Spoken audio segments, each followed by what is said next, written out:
Good evening, everyone. Hope you guys are doing well. Hope you've had a great weekend. We are back for, I guess, episode 2 of whatever I'm going to call this podcast, since I guess it's what I'm doing now. Um, Tonight, we're going to be talking about warrior trees because we just got these released this past week in the alpha build. We're originally going to look at shaman trees, but with the news of warrior dropping, wanted to get into it pretty early here. So it's not just me tonight. Bruce F is not here this evening. He's currently carrying some folks through keys on retail right now at the start of season 4. But I do have someone that I trust a lot with warrior knowledge, and that is Fyres. So Fyres, why don't you go ahead and quickly introduce yourself and tell the audience a little bit about yourself. Hello, my name is Fyres. I am Warwick's brother, younger brother. But I have been playing warrior since vanilla. I only taking a switching off of it from my main full time, starting with Shadowlands. Although I was doing a little bit of switching during the previous expansion in BFA, trying out shaman and just trying a couple different classes, just because need something a little different. Warrior to me has kind of felt the same for a while, but I'm hoping with Dragonflight and these Untitled Talent trees that that'll be a lot better and it'll be fun to play again. Yeah, that's always been a kind of the complaint about warrior, I guess, over the years, is that no matter what, it's always just kind of been the same play style in terms of like the basic concept of the build. So hopefully with Dragonflight and these new talent trees and with all the stuff that they have to draw back off from, that we get some interesting insight to it. I've dabbled a little bit with warrior over the last couple of years, mainly for like video purposes, but and I find Fury right now to be really fun. Arms is fun in its own, in a very different way, and I've struggled to get into Prot, whereas I know you've played all 3 specs. You actually mained Prot for a patch as well, basically, when you played your warrior. I think it was earlier this season, basically, when we did alt runs, he was Prot warrior only. Yes. Season 2. Season 2, yeah. Alright, so let's talk about kind of warrior in its current state. Let's just kind of generally speak about the class, and then we'll get into each of the individual specs as we go into each class tree or each spec tree. So kind of generally speaking, where do you feel like warriors are sitting right now in terms of just their overall strength, the fluidity of play, general community perception? Like, how do you feel about the warrior class right now? I think ultimately warrior is in a really good spot. It kind of is always going to be in that like middle to upper level as far as damage goes between Fury and Arms.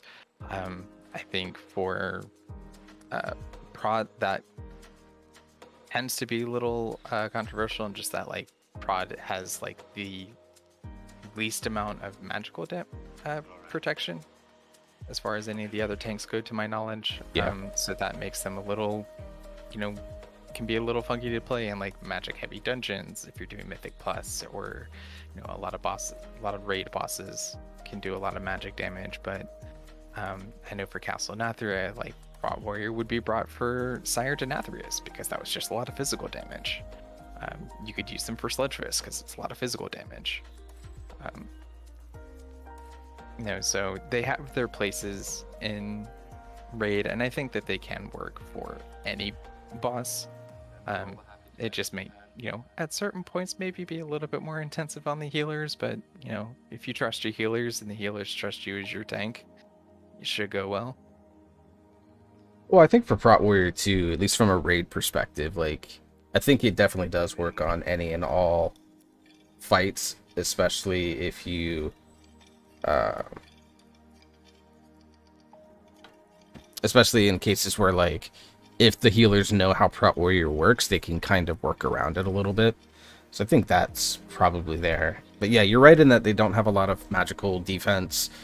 Bleeds really bother them as well. Bleeds bother almost all the tanks, but for some reason, Prot Warrior is just exceptionally pained by them in a way that most of the other tanks aren't. So Bleeds can't be blocked, and they bypass armor. Yeah. And Prot Warrior not known for having, like, being the bastion of health.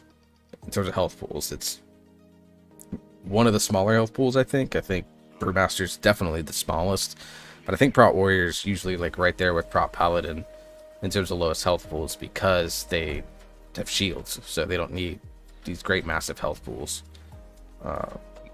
No, you get all that extra armor. You get that block chance, which does a lot to, for mitigation. And then Brat Warrior specifically has a lot of ways to increase their block chance, which we'll get into when we kind of get into the tree more. Yeah, for sure. So in terms of Brat Warrior, like for season 4, like for all 3 specs, where do you see these specs sitting out for season 4? I know that you and I have talked in the past about Brat Warrior potentially being like sneaky good this season. Yeah, Brat Warrior is sneaky good with their 4-piece. Reprisal becoming a big hit with Mythic Plus.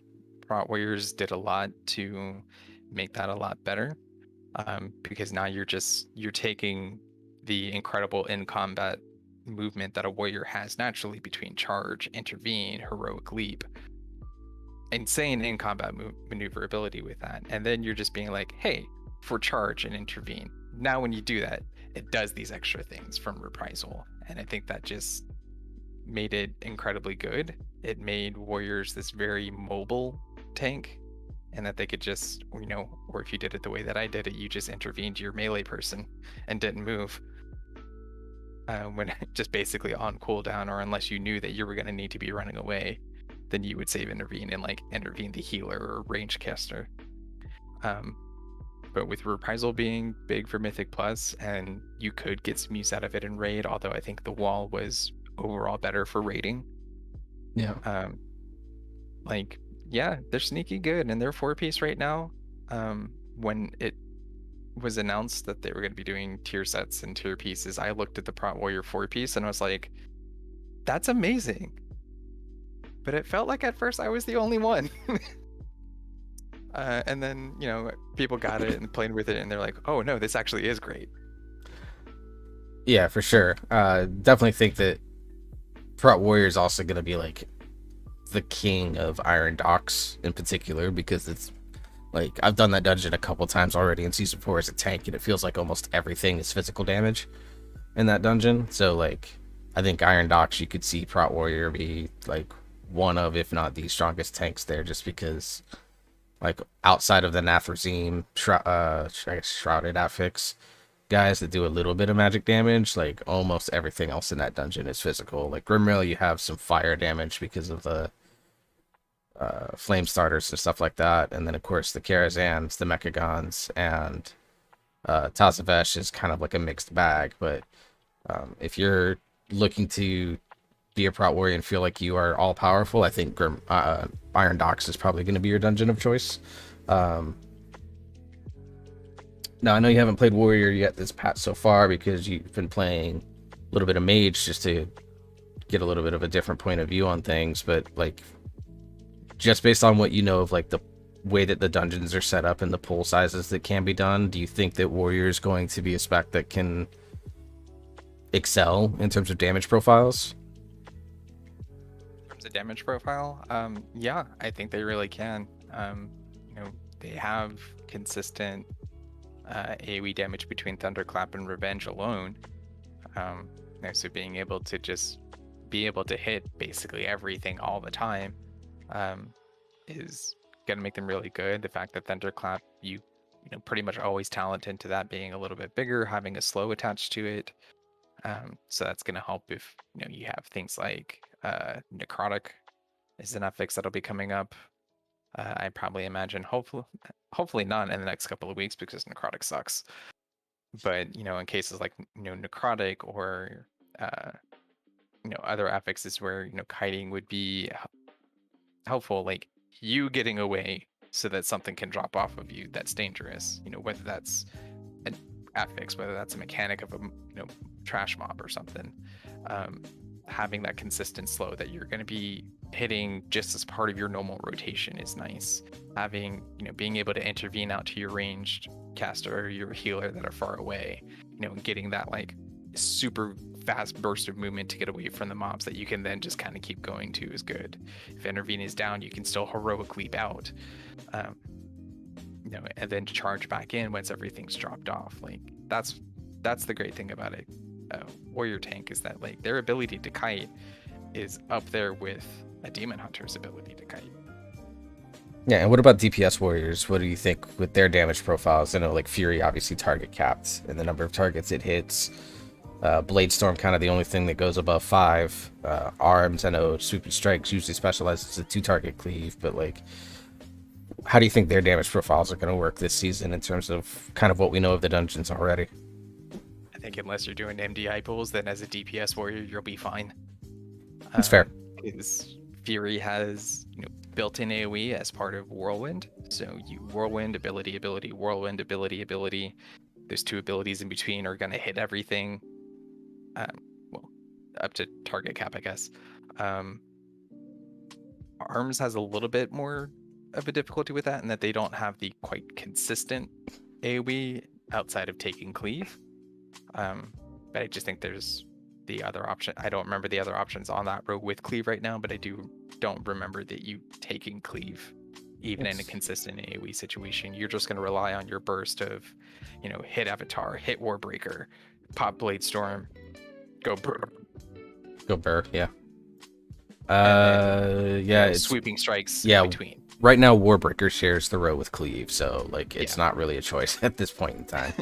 Yeah. So, and then you're outside of your, burst AoE, you're relying on sweeping strikes. You're relying on the Dreadnought talent from Overpower, and that's kind of it. Like, so Arms Warrior is a lot more bursty, which I think helps them out in lower keys. But I think as you get into upper keys, that's where Fury's going to pull ahead as far as DPS goes for Mythic Plus. Yeah, I definitely think in up higher keys, coming from a tank perspective, as someone that plays a lot of tank, I know that pulling around the Arms Warrior cooldowns is definitely going to be important, even though they have one basically every 45 seconds. Between Blade Storm, I think on 90 seconds, and then Warbreaker on 45s. So they have like some cooldown up available every time. They just, sweeping strikes right now I think is a 45-second cooldown, or maybe a minute. Might be 45, but like sweeping strikes Warbreaker, does good, like really powerful 2-target cleave. So like I can already think of a few places in like Mechagon Junkyard, for example. There's a couple of 2-target cleave pulls that I do that I think would be really, Arms would really shine.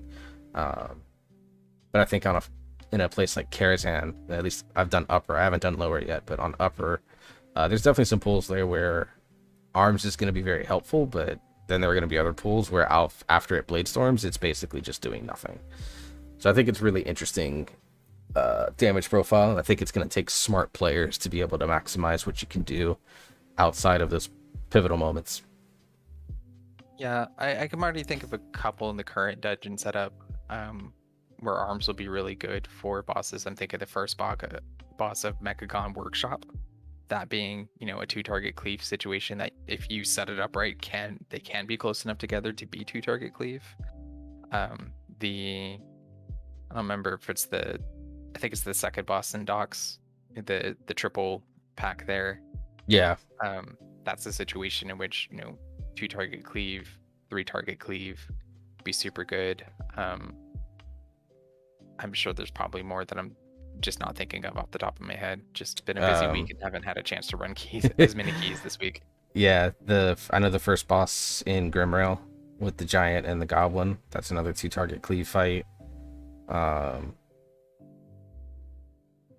Yeah, so I think like on a tyrannical week like that, Arms is going to have a chance to catch up to Fury, just because on tyrannical weeks, mobs will die faster, so chance for burst AoE is higher, value there. Whereas, doing consistent single target damage or 2-target cleave, I think, both Arms and Fury have, benefit to those. Yeah, Arms definitely this expansion has felt like it's been the boss killer. Like it's kind of outside of 9.1 when Fury was a little bit more powerful for different reasons. Like in almost all of the last couple of expansions outside of like one patch cycle, it feels like Arms has been kind of the main choice for raiding situations because it's always been a really strong single target. Of course, it's one of probably the second or third best execute spec in the game as well. So I think that Arms definitely, I think, is definitely a tyrannical weak spec where the boss damage matters a lot, and Arms, even in a more AoE specific setup, still shines, I think, in single target. So yeah, I think it's good because if you like playing both specs, then I think there's situations where you can play both specs. And if you're like a ardent Arms person, like I know you were for a long time, or you were ardent Fury person, like I know our older brother Newall is, like anytime he plays Warrior, he's only Fury. You know, I flex between both, but I know for like in cases like that, like you could still make it work. But then if you're someone that's just like, hey, I'm just gonna play whatever this week, then I think you have a pretty good position to keep things fresh from a playstyle perspective in a way. All right. Yeah, and Go ahead. they do have, at least as far as your DPS specs, they do have different play styles, whereas Arms is a lot, is going to be slower, a little bit more methodical in its approach, at least until you get, to a place like where we are right now, with gear stats being what they are, and you just have, 30% haste, and then, you just press buttons as fast as you can. Or you just take the haste trait and Shrouded. Yeah, or take the haste trait. Dude, let me say that affix for certain specs that love haste scaling is going to be nuts, because I took haste on my Mistweaver. Like I healed the dungeon tonight, and I only have, I think, something like 11 or 12% haste in my Mistweaver set. It's not very high. I need to work on it. By the end of the dungeon, I had something like 40% haste. It was ridiculous. So I could see Arms choosing haste at the start of a dungeon and then being GCD capped because they just have so much going on. Yeah. And that's really the thing with like Arms, is that like you, when initially gearing up, like you are trying to hit certain haste points, or certain like haste percentage, because when you hit a certain amount, that allows you to get an extra global during your Colossus Smash / Warbreaker debuff on mobs. So if you can get an extra cooldown in that, that's great. So I just shared my screen in Discord so you can kind of look at what I'm doing in real time. Let's go ahead and dive into these talent trees. Let's kind of look at it from a holistic point of view first, kind of just generally speaking. What are some talents in here that you are like either very excited about, just generally speaking, as a Warrior fan, former Warrior player, potentially a returning Warrior player? Like, what are the talents that are sitting here, regardless of spec, that you're just the most excited that are back in this tree? It's not so much that they're back in the tree, it's just being able to have the choice of them now, and that, you can take Stormbolt if you want, you can take Bounding Stride, you can have Impending Victory for that on-demand self-heal. All of these are options that you can theoretically take all three of them now, instead of these three being on the same row and you have to pick one of them. Like, they're all good talents. So I'm excited to just for the choice of being like, hey, here's a row that's got all good talents. I can only pick one right now. Coming up with Dragonflight, now I can get all three. It's good to see Blood and Thunder coming back to modify Thunderclap so that it spreads rend, which I think is going to be great for Arms specifically. Mm-hmm. I agree. Die by the Sword being available to all Warrior specs is incredible. Yeah, let's talk about that, because I think it's probably a little bit of a controversial talent, because like for DPS specs, I think Die by the Sword as is really good, but for prot, it has a chance to be like the most busted thing. Yeah, so in case anyone's not aware, what Die by the Sword does is it increases your parry chance by 100% and reduces all damage you take by 30% for 8 seconds. It is in the class tree over on the left-hand side, which is by far the strongest side of this class tree, period. Blizzard has acknowledged this, and they are saying that they are going to work on the right side of the class tree to make that better and try to bring it up to the same level as that left side. Yep.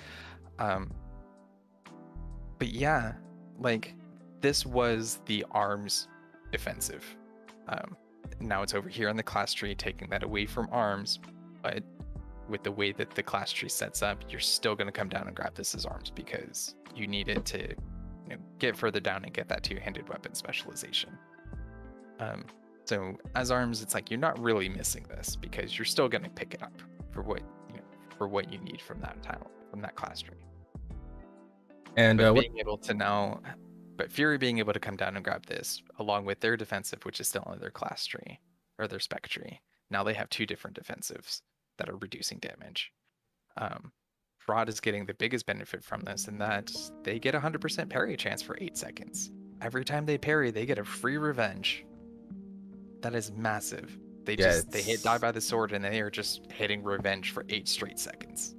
Yeah, that's definitely big damage along with big defense, because not just the parry chance, you're also getting a 30% DR.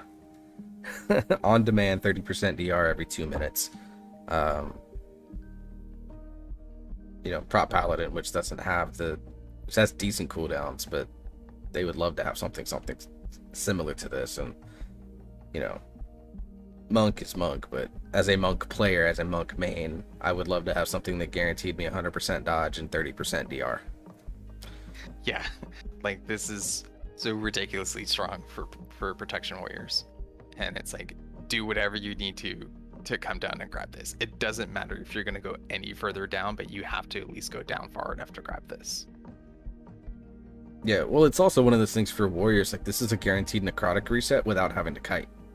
Yeah, you're not going to take any you're not going to take any melees for 8 seconds, and necrotic only lasts 5 seconds now. So yeah, you get up to like, oh, I've got a 40 stack of necrotic, I'll just hit die by the sword instead of having to run out and like pray that my group does enough slows and stuns and stops that I can reset, or even on like, say, like for example in the necropolis of Necrotic Wake, where they have the Stitchworks that just don't give a fuck about CC. And it's like, I can tell you, I have been reset on like 0.1 seconds by those Stitchworks way too many times this expansion. So being able to just stand there and be like, oh yeah, I don't care about your abilities, I don't care about your stuff, because I'm here at 100%, and then say like a magic ability goes off, you can't parry a magic thing, but you're just gonna take it 30% DR for for that 8 seconds. It's this thing right here. If it gets nerfed, I apologize to DPS Warriors. It will be because of tank. So yeah, that's gonna be real unfortunate if that happens. Like a big defensive that they specifically put in the class tree, and they're not replacing in the spec tree for arms. Like they took it from arms and did not give arms anything else. Yeah. Well, the other thing that they could do, because I know they've done this, like they do it for Death Knight all the time, where like Death Strike heals different amounts for like each warrior spec or for each Death Knight spec. Like the DPS gets one and then Blood gets the other. They could maybe do this for Prot Warrior, where Fury and Arms still get the 100%, but maybe like Prot Warrior only gets like 80% and like a 20% DR. If they decide to do a numbers tuning on it, it could just be that they look at something else and say, okay, because they have this available to them and they're going to take it, maybe you go somewhere else. But moving on from Die by the Sword, it's incredibly good. I'm glad to see all warriors are getting it. They brought back stances. What are your opinions on that? The way that they're looking like right now, you just sit. If you're DPS, you just sit in battle stance. Like nothing against Berserker stance. I just think the fact that the only benefit that you get from Berserker stance is that your auto attacks do 5% more damage. Not so great. It maybe has uses. I could see where you can make an argument that, arms relying a lot on their melee attacks, that's more for rage generation. But like, hey, since you're gonna have those auto attacks, if that can be a little bit more damaging, why not? Maybe single-minded Fury with all of its, incredible haste that you could potentially get through that, could benefit from Berserker stance, since you will just be auto attacking so much more. But I think overall battle stance just giving a flat 3% crit for DPS specs, incredible. And I don't think you're gonna ever switch out of it unless you need to switch over to defensive stance.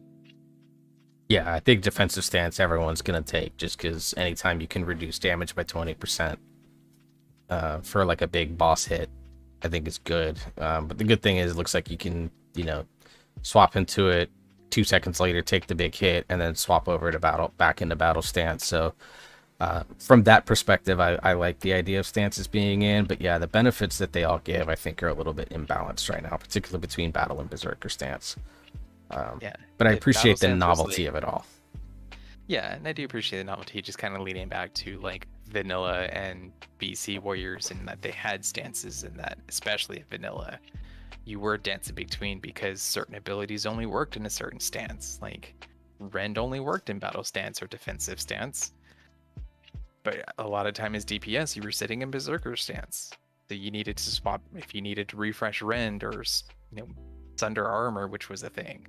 Then you had to swap the battle stance, refresh him, swap back.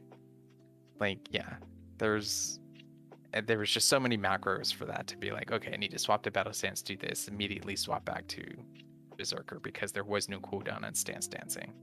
And that created an incredible skill gap in like what high level warriors could do compared to like your good warriors compared to your casual warrior players that just didn't bother with stance dancing. They're like, I'm just going to be, if I can't use the ability, then I'm not going to use the ability. But like your good warriors would be like, okay, I can swap, switch back, but doing so did end up losing DPS. But if they needed to refresh something, they were willing to do it compared to like your top end warriors in vanilla that like had your macros set up so that they could do everything within a global. Yeah, for sure. All right, so let's dive into this warrior tree. We'll start with arms. We'll just kind of do arms, and then we'll do the arms tree for that, and then we'll kind of switch over to the fury. So let's dive into the warrior tree, and let's start with a mythic plus setup for the warrior tree for arms, and then as you come across something that'd be good for raid, let's just point it out and go from there. So Fyres, let's go ahead and talk me through your mythic plus warrior tree for arms. So for arms, you automatically start with battle stance. Yep. I already took defensive because we know we're getting it. Yeah, and you need to take defensive stance. Like for any spec, there's no reason not to take defensive stance. You will come down and grab Rallying Cry, which will lead you into double time.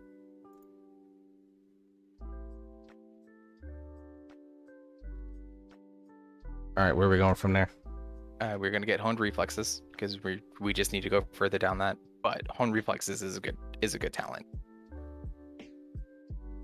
Yeah, anything that reduces overpower and pummel cooldowns is good. Yeah. All right, so we have 4 more points that we need to spend here. We're gonna get spell reflect. Because for any class in any situation, being able to just reduce magic damage by 20% for 5 seconds is good, even if it doesn't immediately reflect the spell back. Yeah, and with good coordination, you can like figure out a spell reflectable talent, taunt, spell reflect, and then your tank taunt back.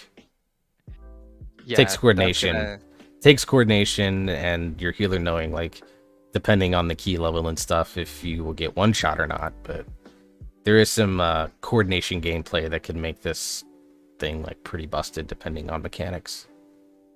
Yeah, and that's going to be a super high level play that I don't think most players will get to. But yeah, if you got the coordination for it, then why not try for it?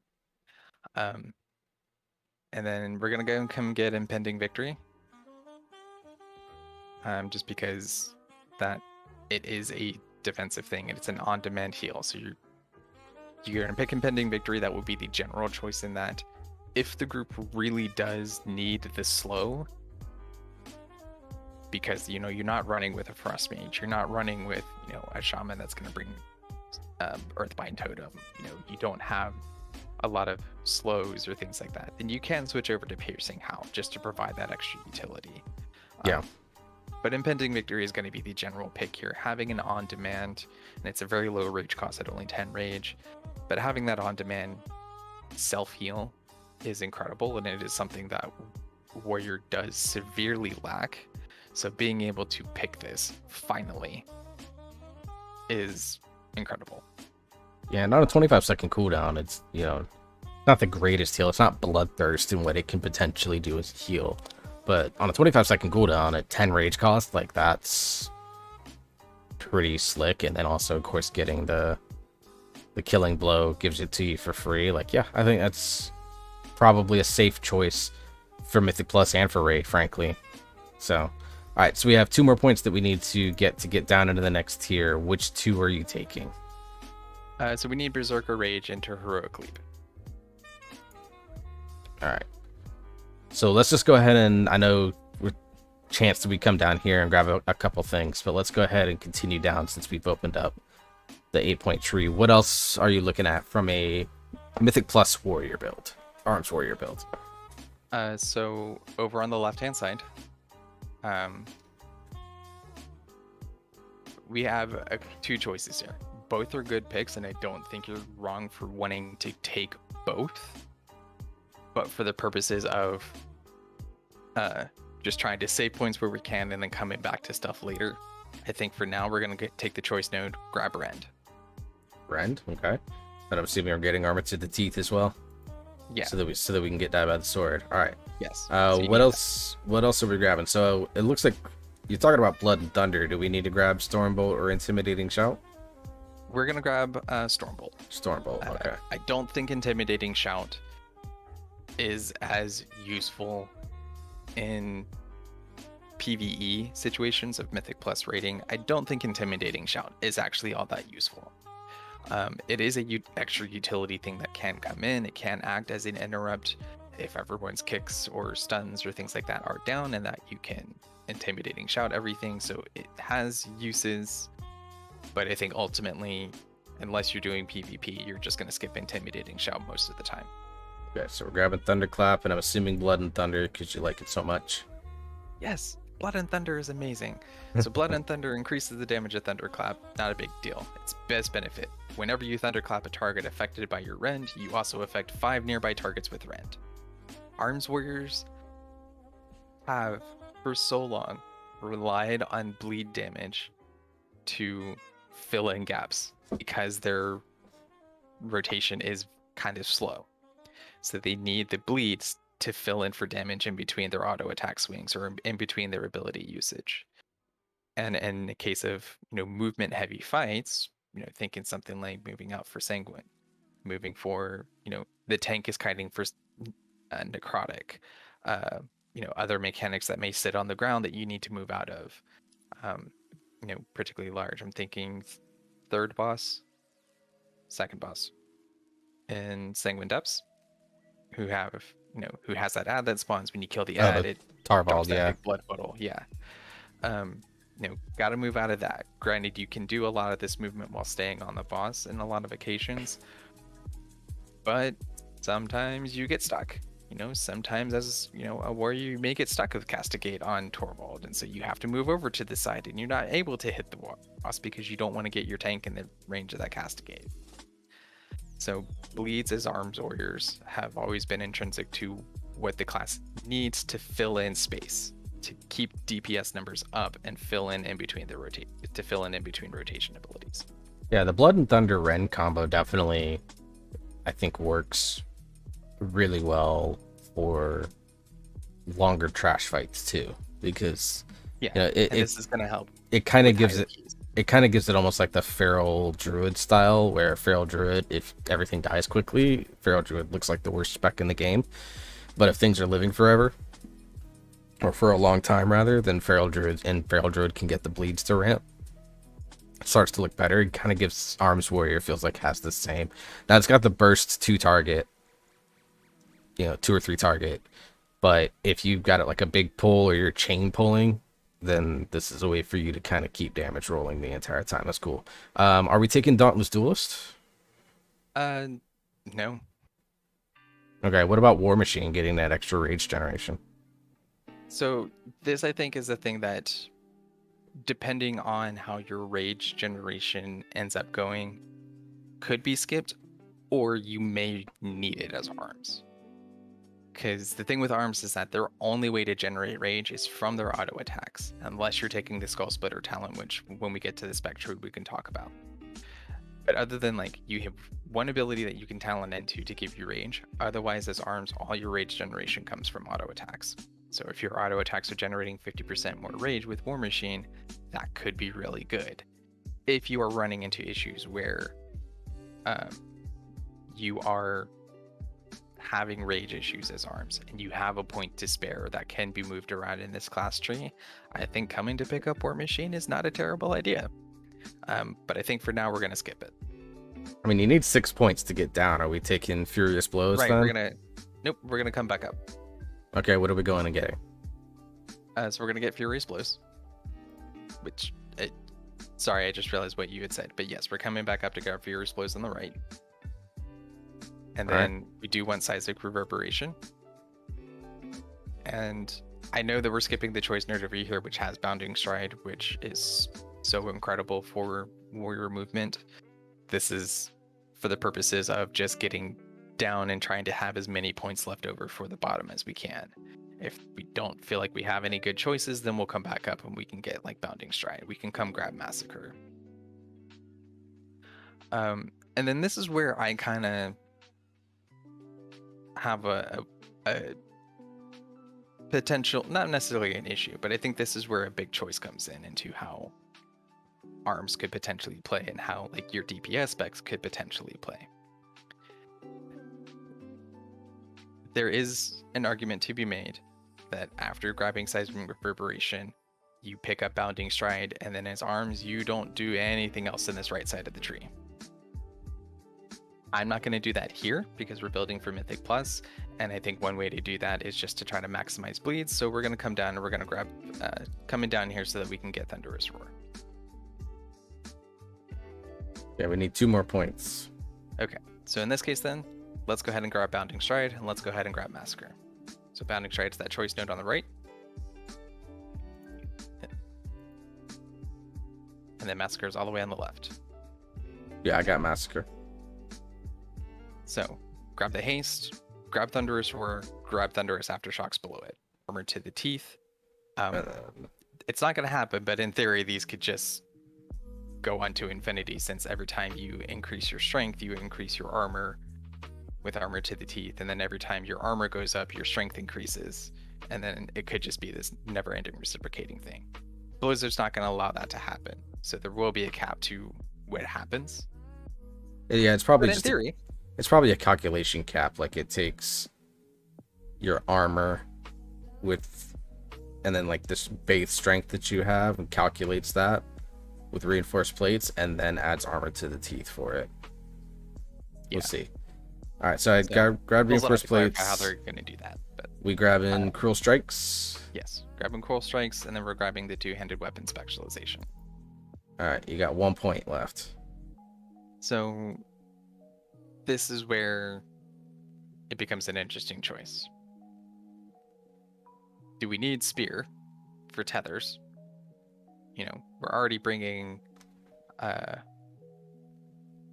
we have a lot of bleeds right now.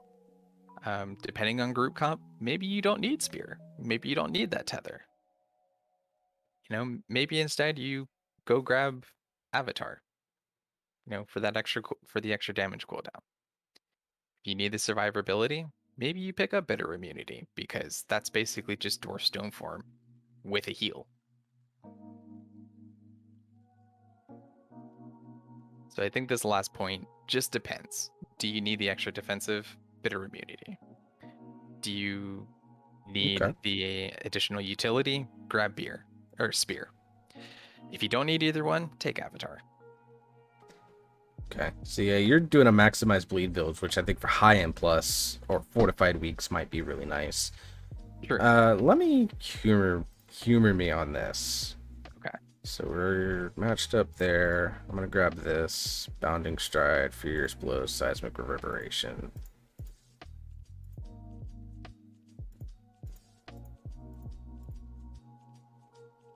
What else did I get? I need 1 more point. Oh, it was Bounding Stride. What if you just ignore the left side of the tree completely and then go something like this? Or the right side of the tree completely and do something like that. And yeah, so if you're not looking to maximize bleeds, then yeah, that is absolutely it. You stop at Seismic Reverberation and Bounding Stride. Let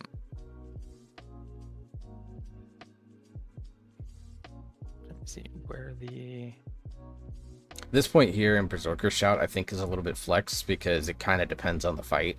Like on like Ingram Malik, I think would be really good, because you can just basically Berserker Rage and you grant it to your party. So it's basically like a Tremor Totem. that Yeah. that can actually act faster than Tremor Totem can if you react fast enough. But I think this So point can be moved around into different places. You could drop it down into grabbing, you know, a little bit more stamina. You can go grab Crushing Force if you wanted. If you were, I think more for raid builds, you would use that. But you know, you could grab an Intervene or Second Wind, Inspiring Presence. Like there's a bunch of different options on well, that there's table. also yeah. So having the Berserker Shout, that being a talent or a point that can just flex where you need it, I think potentially just Berserker Rage and then of course Berserker Shout themselves being two flex points that instead of taking Berserker Rage into Shout, um, that you could instead take Berserker Stance and grab Sapphire Strikes because that's 5% leech. 5% leech is nothing to sneeze at. But for a spec that doesn't auto attack all that often, how good is it? Probably not as good as it would be for something like Protection Warrior or for something for like Fury. So I definitely think there's a reason it's over there under Berserker Stance, because it does benefit the other two specs of Warriors more. So I just want to put it out there as like, this can still be a good pickup, but I think ultimately as arms, probably not going to be as useful as it would be for the other two specs. Okay. So yeah, there's the option of taking up Berserker Shout, putting it into Second Wind, or grabbing Intervene, possibly. I think if you don't need the Berserker Rage because there's no fear or anything in the dungeon, then take up the point in Berserker Rage, put it under Inspiring Presence, under Rallying Cry, and now you just made your, you know, you made your group, one of your group utility abilities better. You're making it last longer, and it's granting more health to the party, more temporary health to the party. Yeah. So, and then you come down the rest of the tree. yeah, so on a scale of 1 to 10, 1 being the priest class tree, 10 being the shaman class tree, how would you rate this tree from the perspective for an arms warrior?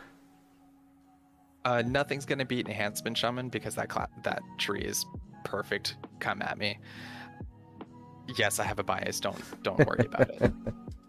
But I think the arms tree, as far as the warrior class tree goes, there's a lot of good choices here.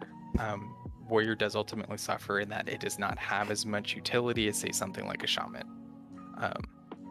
It doesn't have as much utility as, say, something like, a Death Knight, or Druid. So there are some more throughput options in here, but I think what they put in here as far as throughput, and the ways that these things can be modified, and the way that some of these abilities play into each other, specifically Rend, Thunderclap, Blood and Thunder, work well as being here in the class tree.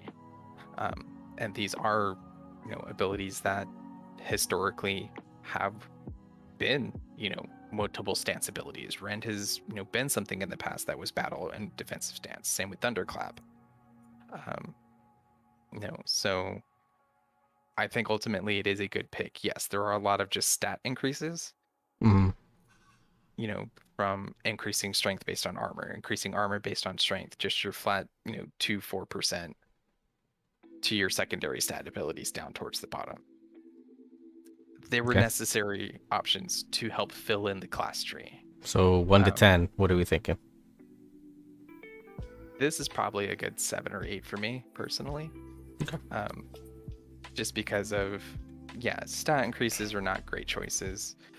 But overall, like the way that the class tree to me is laid out, the way that it flows, I think is ultimately good. That right side of the tree, though, struggles so much. And I'm glad Blizzard realized this and is looking at trying to make improvements to it. But that side just, it's a struggle, and that's a big thing that's keeping it down. Yeah, that's why the score for me drops a little bit, even though it's been acknowledged. I'm going to only give it a 6 because this right side basically feels very dead for potentially all 3 specs. Like, there might be some play for Shockwave and stuff like that. But for the most part, like, yeah, this tree doesn't feel flexible. I think that's the big thing. Because a lot of the stuff that we're taking, it feels like, yeah, there's a couple flex points dependent on situation. But for the most part, it feels like almost everything you're taking is mandatory in a way. At least that's my point of view on it. And I think for arms and Fury, like the way that you're going to play this is going to be very similar. I think as Fury, particularly if you want to play the single-minded Fury aspect of it, you are going to unfortunately have to go down the right side of the tree because you need that hanging talent for the dual wield specialization for the increased dual wielding damage. I think even if you're going to take Titan's Grip, you could argue that you come down that side of the tree for it. But yeah, that right side of the tree is a struggle. I do like Thunderous Roar with Thunderous Aftershocks. It is essentially the Night Fae ability, but instead of a knockdown, it applies a bleed. And I like the idea of, arms leading more into its bleeds.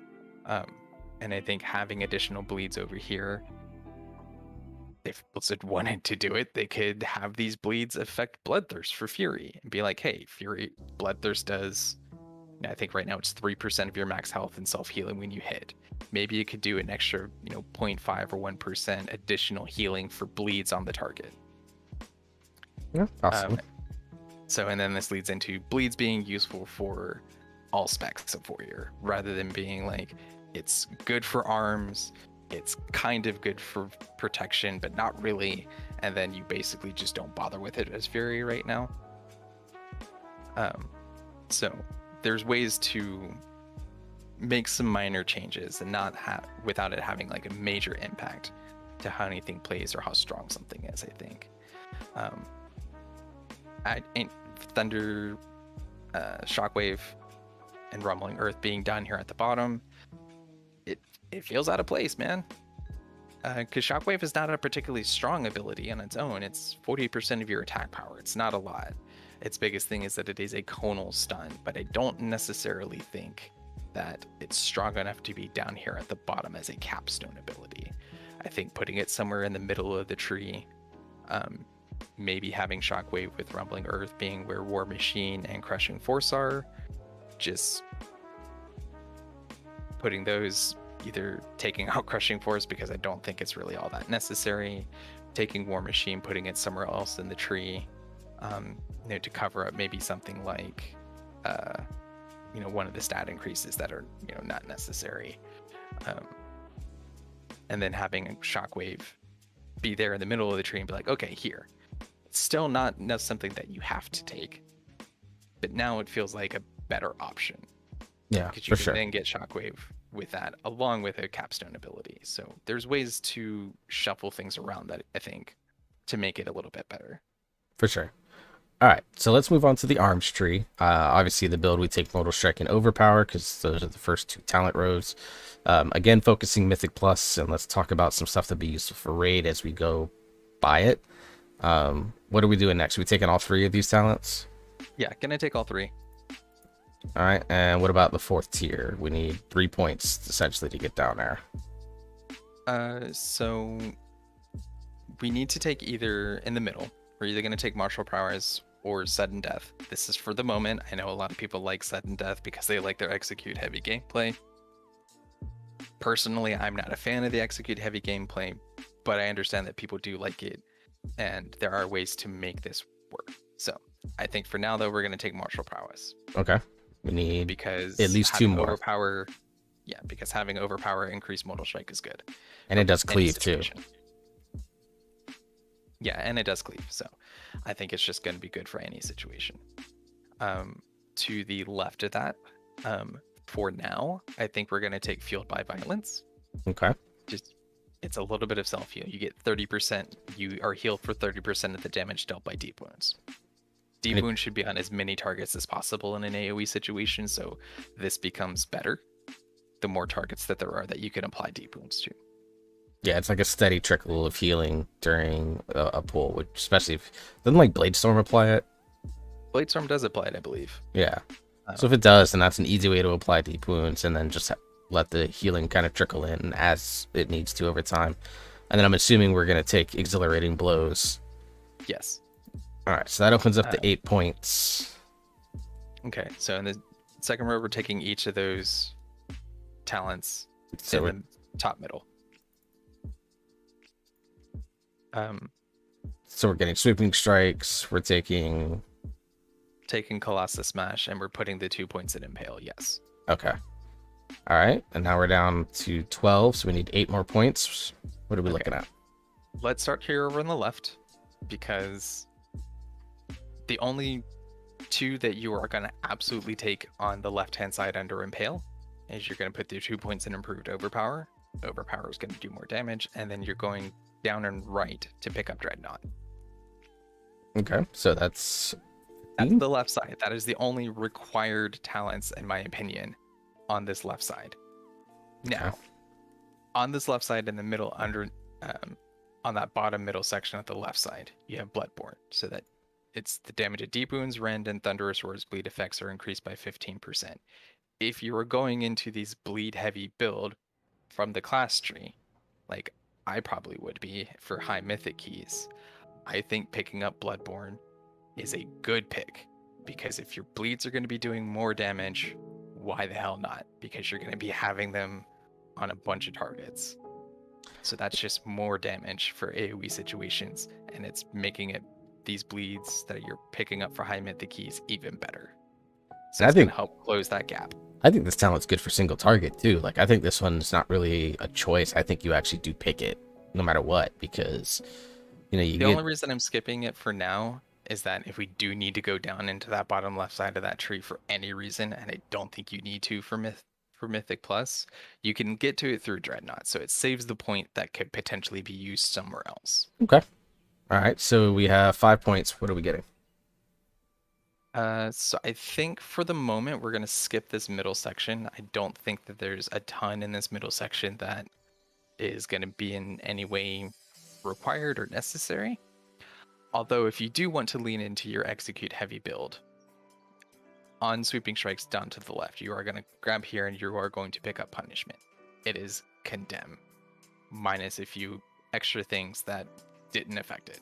Yeah, minus but it is just condemn. Minus the shadow damage, essentially, for condemn. Yeah. It also did a little bit of damage reduction.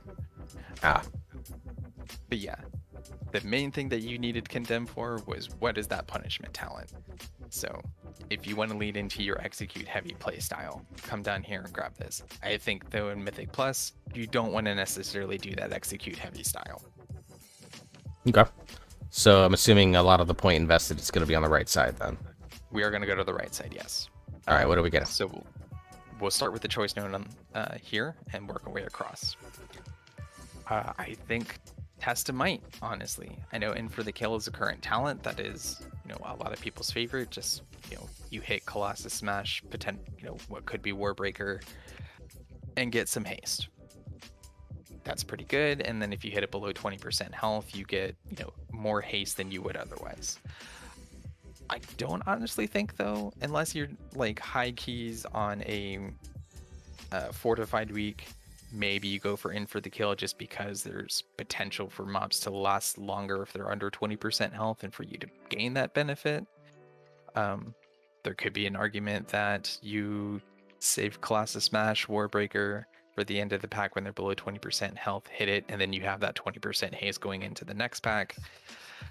But I think ultimately Test of Might is the better general pick. Yeah, because even in single target, you Colossus Smash into an immediate Mortal Strike that's 3% strength. Right there. Test of Might is a general pick, is a general better pick. It is a returning Azerite trade for anyone who played Armed Warrior during BFA. You loved this trade or you hated it because it was mandatory, but I personally loved it. You just 3-stacked that thing, and your Colossus Smash window, you were doing increased damage because of the debuff, and then after it was over, you were continuing to do increased damage for 12 more seconds. All right, what else are we taking? So this is going to depend on, I think, tuning. Right now, I think Cleave is a good ability for Mythic Plus. It's more consistent in its AoE damage, so you do tend to lean away from the burst aspects of it. So I think maybe for higher keys, and your 15 plus keys, I think Cleave could be a good pick. But if you take Cleave, you have to take the one underneath it. So we get a 4-second cooldown. Talent, despite it being a 1-point talent, you are investing 2 points into it if you take it. There's just no way that you don't come in and get Reaping Swings underneath it. You drop it from 6 seconds to 4 seconds. Which makes it shorter than Mortal Strike's cooldown. Makes it shorter than Mortal Strike, so it means in an AoE situation, cleave situations. It's good. This inflicts deep wounds just like Mortal Strike would. It consumes the overpower buffs that Mortal Strike would gain. It is basically your cleave AoE version of Mortal Strike. Okay. What else are we So- taking on this side then? We need 2 more points. So if you need 2 more points,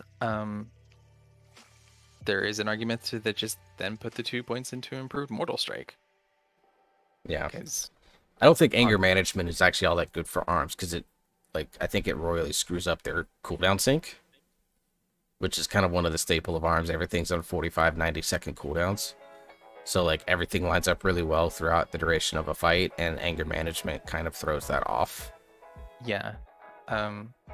So if you don't want to go into Mortal Strike just because you don't think you're going to be using it and take those 2 points out, I think where you could put the other 2 points then would be in the middle section. Instead of taking punishment, you can take exploit weakness, and then grab Blood Surge underneath it. Yeah. So that could be where your other 2 points come in. Honestly, I think for the most bang for your buck, probably improve Mortal Strike, because you're still going to use Mortal Strike in AoE situations because you use it in conjunction with sweeping strikes. Yes. So it's still like a really big part of your damage profile. So Right. And what the exploit the weakness into Blood Surge, that's going to lean into that like bleed heavy play style that Yeah. I am kind of excited for his arms in Mythic Plus, honestly. Because with the Blood Surge talent, your bleed effects have a chance to just grant you 5 rage. That's a chance to smooth out your rage generation as arms, and anything that's going to smooth that out is great, personally. Yeah. All right, and then down into the bottom row, put the 2 points in the middle, grab Blade Storm. Put your 2 points into critical thinking, grab Board Breaker. Like those 6 points, non-negotiable for Mythic Plus. all right, you got 4 points left. What are we doing? So the argument could be made then to just take the 4 points at the end here. I don't necessarily think that you need to do that though. I think it's going to very much depend. I think the talent in the middle underneath Blade Storm, you take that regardless. Yeah, depending on what weapon you have, I guess. Depending on what weapon you have. I personally would like to see the weapon aspects of this be taken out. I And agree. it just be a choice node between more crit or longer Colossus Smash duration. But that gets into the aspect of, is 20% crit always? And then execute having an increased 10% chance on top of that. Is that going to be too strong compared to Colossus Smash being 30% longer, that debuff being 30% longer? So if they're doing something like that, there's got to be, I think the Sharpened Blades one's got to be toned down a little bit. I think 20% crit baseline is just a ridiculous choice to have to make between that or anything Yeah, else. it's not 20% crit chance, though. It's 20% crit damage, which I think balances Damage. out a little bit more. Okay, yes, if it's damage, then that's great. Then that's fine. Just take the weapon aspects out of this, leave this a choice node between more crit damage or longer duration. It's either more And I burst or more sustained. Yeah, Because, I mean, we're talking 30% on Colossus Smash, it's 10 seconds, so it makes it from 10 to 13 seconds. Versus, 20% crit damage in general, and then 10% increased crit chance. So Sharpened Blades, I think, is, like, more bursty, or more sustained, because it affects, like, all your damage the entire time, whereas Blunt Instruments would make your burst window better. right. So taking the weapon aspects out of this entirely and just still leaving this a choice node, I think is a great idea, because having effects based on your weapon, I think is just such a thing of the past. And it's so down to just what weapons does Blizzard put in here? Yeah. Blunt Instruments is maces and polearms. How long has it been since you've seen a strength polearm in the game? Like, That's interesting, actually. That's a good question. If you were about to say mace, I was about to wallop you, because Jailer Gavel. Maces, yeah, Jailer Gavel. So like maces, swords, And axes, like like weapon choice is definitely going to be a factor, because like right now you'd play blunt instruments all the time if you had Jailer Gavel, even if sharpened blades was like, you know, 10-20% better than blunt instruments, because Jailer Gavel alone is something like a 5 to 1k DPS increase no matter what. So some of it will depend on if there's a weapon like Jailer Gavel back in the game. yeah. And that's the reason that I don't like the weapon aspects of this talent, is because it is just so reliant on what Blizzard decides to put into the game as far as weapons go. And it's like, am I really going to leave my choice down to Blizzard?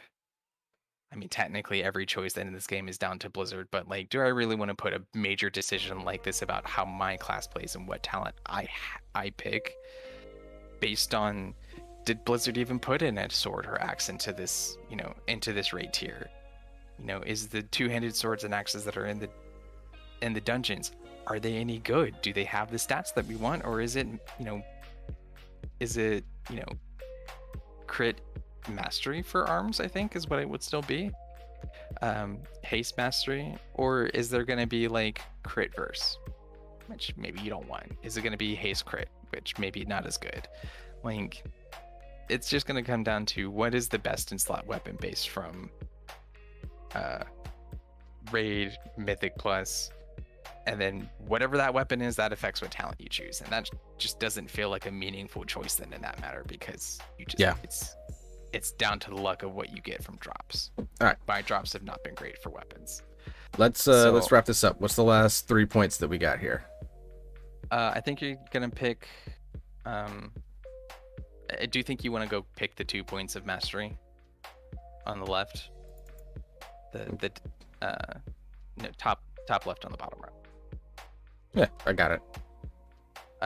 So you grab your 2 points there, and I think you pick one of the other ones on either side of the weapon thing based on whether you need to funnel or get into a priority target. So you grab unhinged, or do you need to try to take things down a little bit more quickly, and then you grab Merciless Bone Grinder. Okay. So do you need a priority target dead? Unhinged. If not, Bone Grinder. All right. So on a scale of 1 to 10, 1 being Shadow Priest, 10 being Enhancement Shaman, what are we looking at for this tree, the Armed Spec tree? From a Mythic Plus standpoint, you have some variety picks in here, but probably not as much as I think that I would like to see.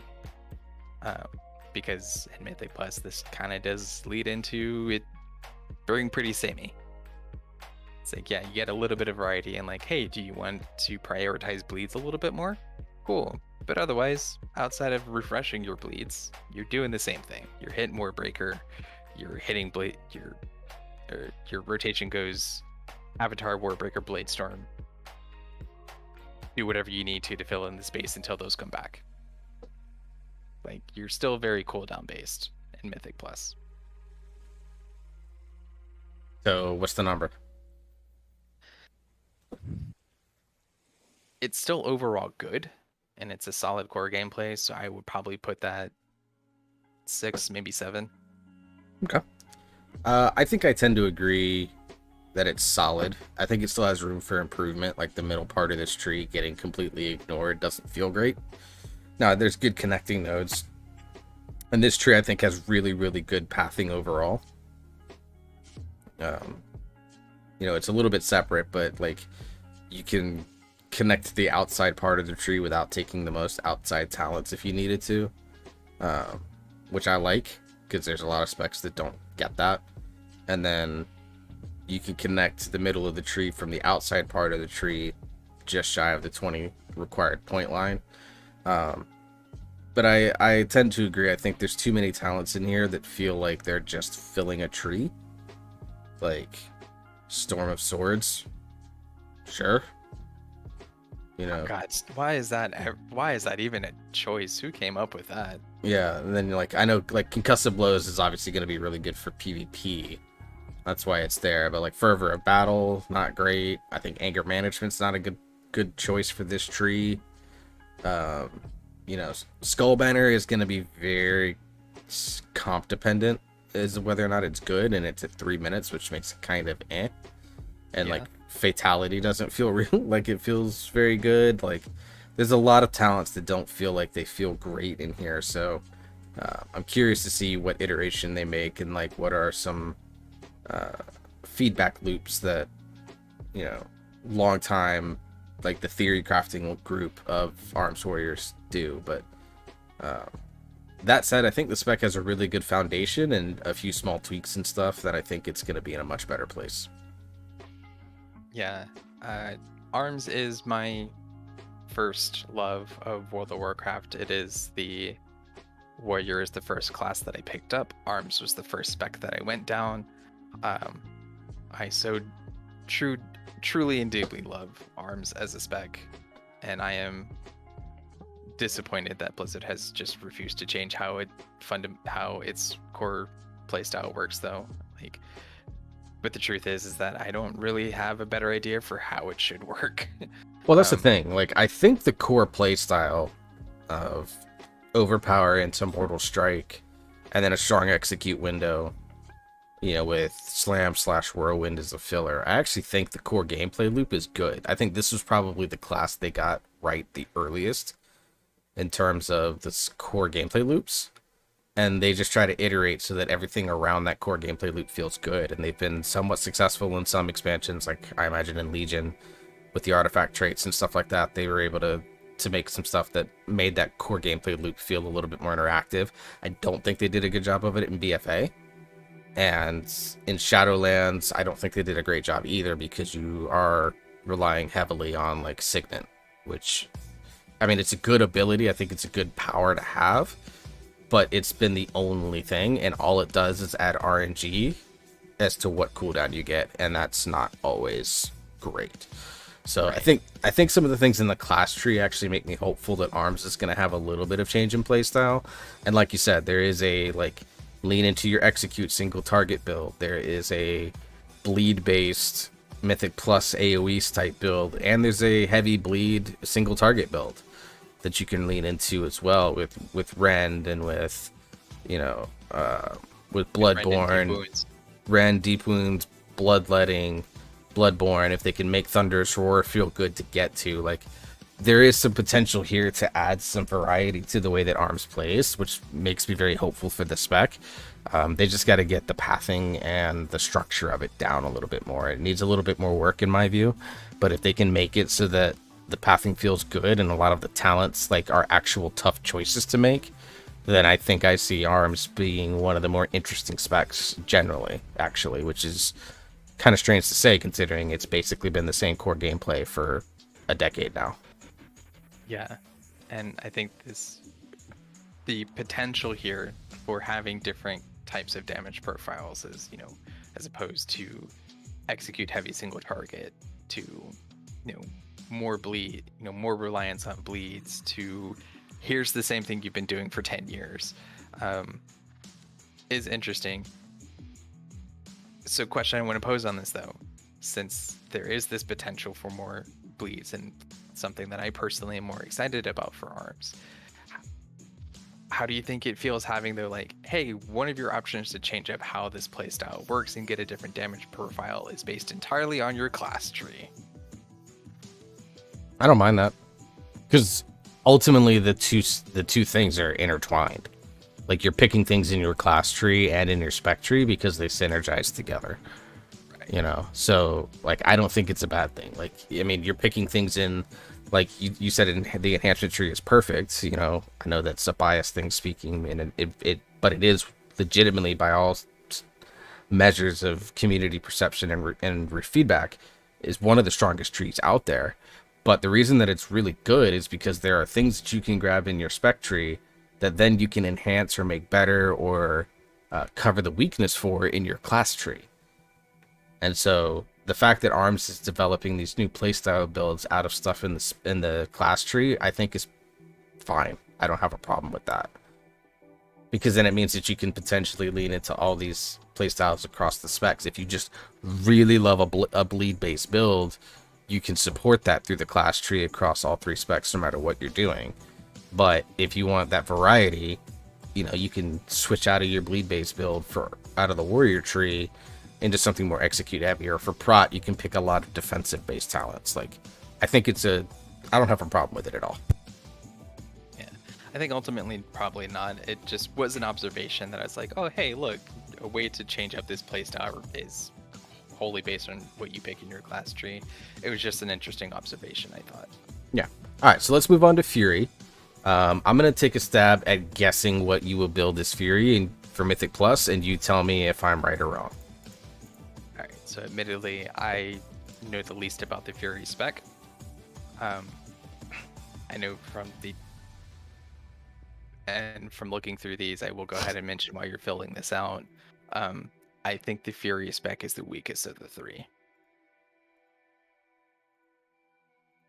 I think not necessarily the weakest. Let me rephrase this. I think the Fury spec is the one that needs the most adjustments.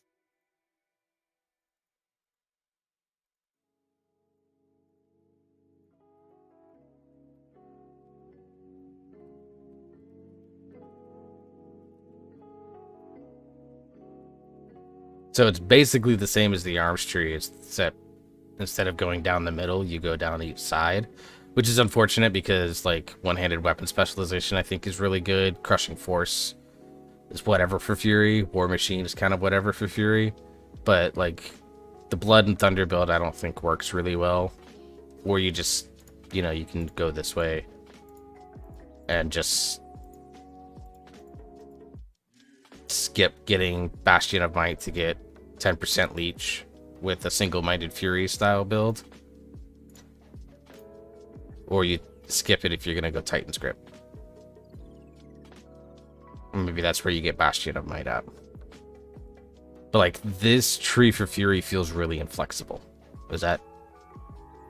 And I think a lot of it has to do with the fact that you have to come down here and get this dual wield specialization talent, because I mean 10% damage while dual wielding is like really good, but it just feels so out of place.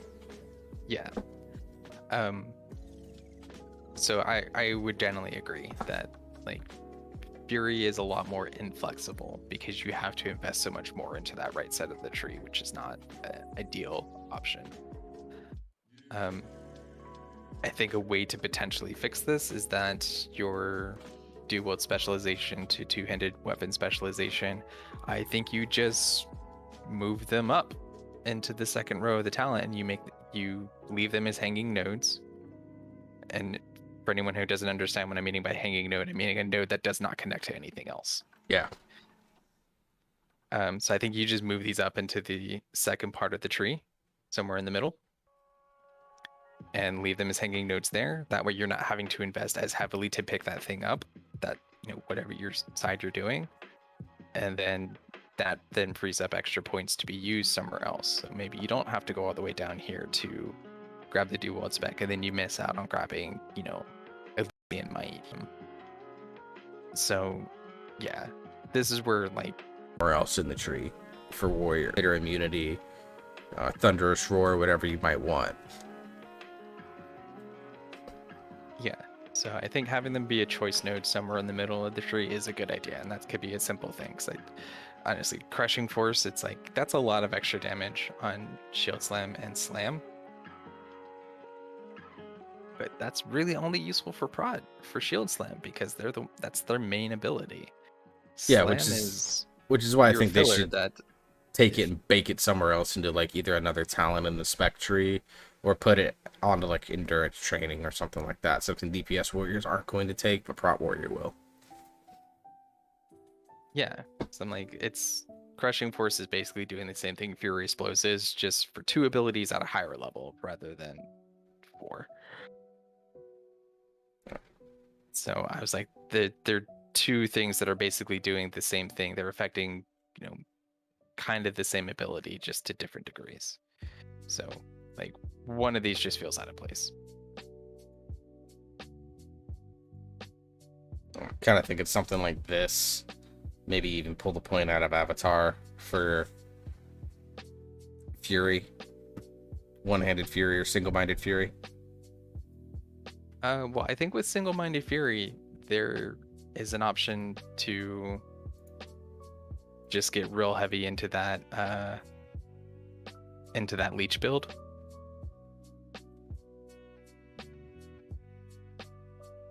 Yeah, that's why I took the siphoning strikes, the one-handed specialization. I actually took the points out of Thunderclap, and you'd switch to Pain and Gain instead of Rend.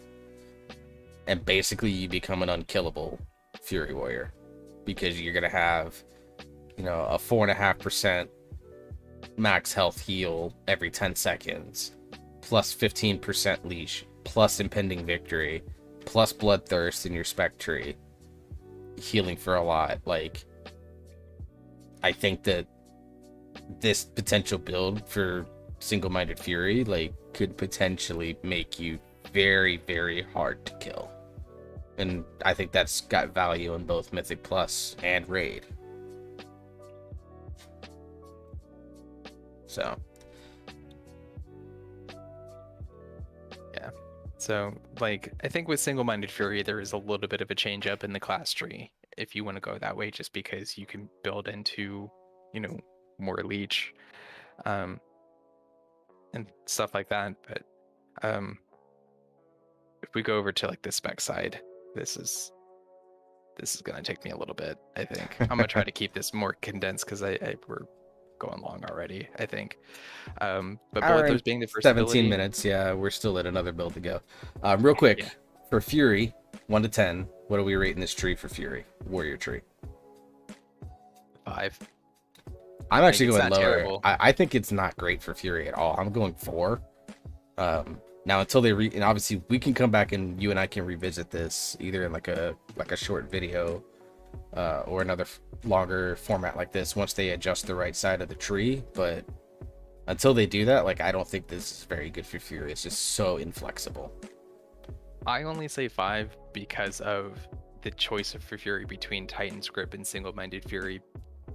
By deciding early on what side you want to use, that provides maybe a little bit of flexibility, because Single-Minded Fury is going to benefit more from this leech build. But if you are doing it that way, it's still pretty inflexible. So it's just there's potential variety here, and that's the only reason I'm putting it at a 5. But overall, either way you go, you're very inflexible in what points you pick. Yeah. All right. So let's go to the Fury tree itself. I went ahead and grabbed the first 5 talents because I figured you're going to need all of them. Yes. You do need all of them, and kind of almost immediately I have an issue. And all that right. Raging Blow a second, not Rampage. I think you need Rampage early on for Fury.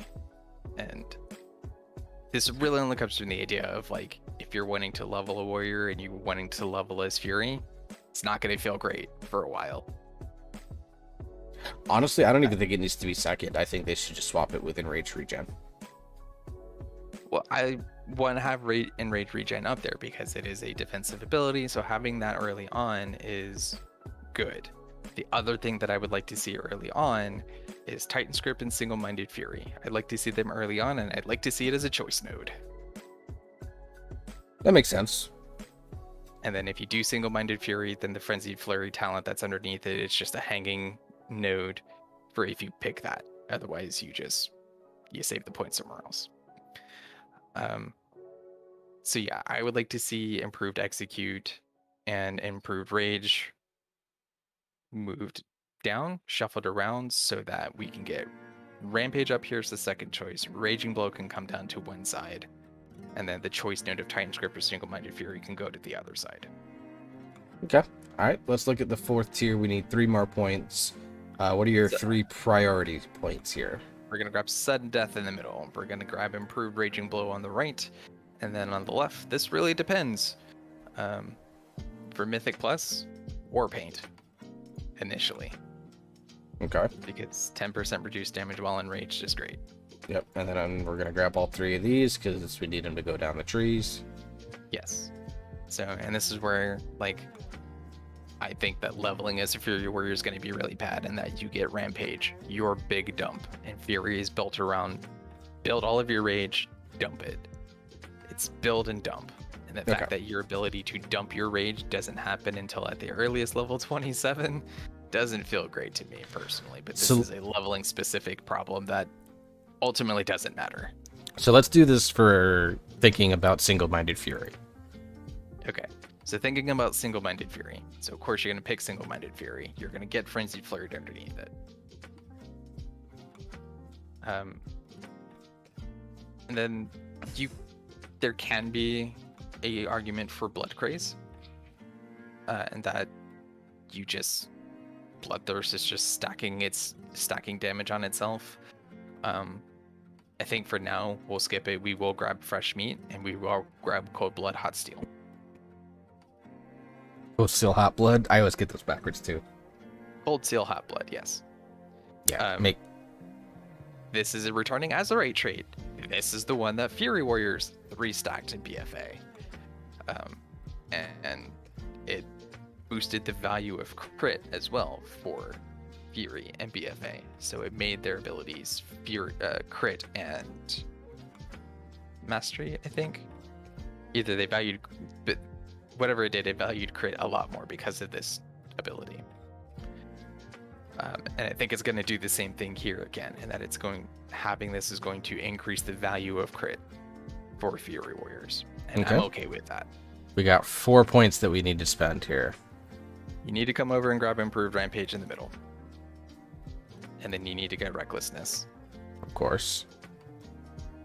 Frenzy, I think we would use in a single target build because you're going to be rampaging on the same target a lot in like in a raid situation, but maybe not so much in Mythic Plus. So just pointing it out that Frenzy you would use in a raid build only, but not in a Mythic Plus build.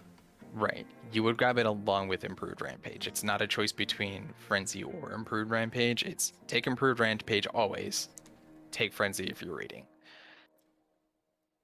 And then I think for our last 2 points, this is where you get your choice in. But I think for the purposes of AoE, you put your 2 points in Meat Cleaver. Okay.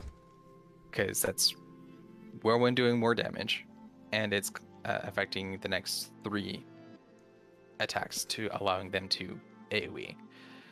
So yeah, this so means that it makes your AoE rotation. Yeah, it makes your AoE rotation a little less repetitive, where it's like whirlwind ability, whirlwind ability. Here it's whirlwind ability into another whirlwind. So just makes your whirlwinds less frequent, but does make them a little bit more powerful as a compensation. Yeah. I personally would have liked to see this be, for the 2 points, to have it be 3-4 targets, because the current talent that you can get for this does make it 4 on live. The only thing Meat Cleaver does with the extra points is increase the whirlwind damage. Yeah, so I would have liked it to see increased whirlwind damage and increase the single target effects to 3 and 4 for the 2 points. So that way it matches what the live talent does now. All right. So now we're down in the bottom tree where we spend our last 10 points. So we're going to go down to the left. We're going to get Critical Thinking. We're going to get Odin's Fury. And then I don't think you're going to do anything else, because Fury is not super high on the bleed, so I don't think you get as much benefit from Bloodborne. Yeah. Now, granted, it does affect the bleed from Odin's Fury and the bleed from Cold Steel Hot Blood, so maybe it is affecting the Fury-specific bleeds that you can pick up. So there can be an argument to put into it, but I don't think ultimately that the bleed damage is going to make up that much of your damage profile. And then you'll grab Swift Strikes for the 4% haste. It's the next one over. Okay. So let me ask about this choice node in the middle, Anger Management versus Reckless Abandon. I know it's usually a tuning thing, but I've always been a big fan of Reckless Abandon. It's just never really been, I think the last time it was probably the choice talent was back in like 8.2. I think you take it now, actually. I think on live you do take Reckless Abandon now over Anger Management, because Anger Management does the same thing for Fury that it does for Arms, and that it desyncs your cooldowns. Because Recklessness is 1.5 minutes. Avatar is 1.5 minutes. Odin's Fury is 45 seconds. So that means that every time you hit Recklessness and Avatar, you can also hit Odin's Fury. And then you can use Odin's Fury one time in between that as well. So if you have anger management, It throws that out of balance. it throws Makes that out of sense. balance because it reduces recklessness's cooldown. So 1.5, desync. 45, 1.5. Yeah, you're right. So reckless abandon. Take reckless abandon because it's just going to make your recklessness better. And then we get two conduits, I think, with hack and slash and depths of insanity. And I think this is going to be pretty dependent. I think reckless or depths of insanity is great. Having recklessness last 6 seconds longer is never a bad choice. So I think you pretty much will always take depths of insanity. I think if you want to spend the 2 points in hack and slash, because that's all that we really have left, then you can definitely do that. So I'm looking at the last 2 points, and there's a couple things that I'm looking at here. Blood Craze into Vicious Contempt. Like, I get the feeling that this build is going to utilize a lot of Bloodthirst. It will. And that's not a bad choice, because anything that's going to, like, pump up your blood, that's going to pump up your Bloodthirst chance, because that's what, potentially 50% more damage on Bloodthirst, and then you turn it into a pseudo execute. So I don't think that's a bad choice. The difference of Fury is that they don't lean as heavily into execute as Arms does. So while you would pick up the Massacre Talent and the class tree, while you will pick up Sudden Death here, you ultimately have a lot less that affect execute. The main thing, the big thing about it is that execute is not a rage spender for Fury. The rage generator, yeah. It's a rage generator, but it still incurs that 6 second cooldown that execute comes with.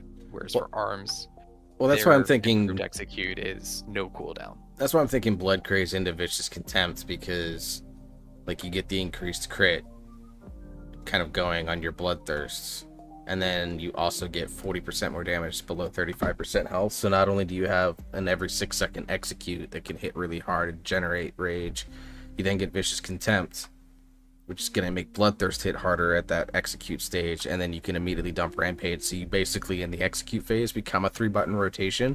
But to be fair, Arms is kind of the same way. You become a 1 or 2-button rotation. And I think that could be a way to ramp your execute phase, which, with these last 2 points, I think is for, even in an AoE type build, it's good for like giving you that little bit of oomph in tyrannical weeks. Yeah. So the other option being, if you don't want to do Blood Craze into Vicious Contempt, if you don't want these like conditional to Bloodthirst, you could take these 2 points out and just hit the improved Bloodthirst on the far left of that first section. Oh yeah, I just agree. A flat 30% Bloodthirst damage, so no conditional effect to it. It's just consistent increased damage.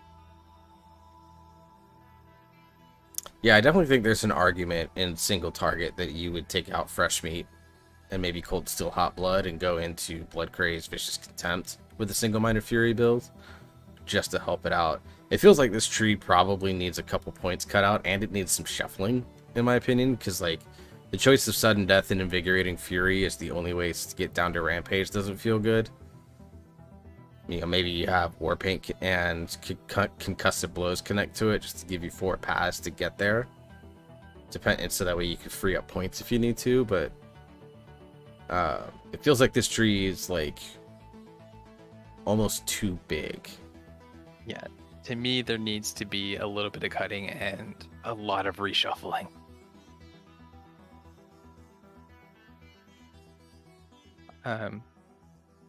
But yeah, like there is potential for it to have like this, a little bit more lean into bleed because of, having Bloodborne underneath here under Odin's Fury. So, pick up Thunder's Roar from the class tree.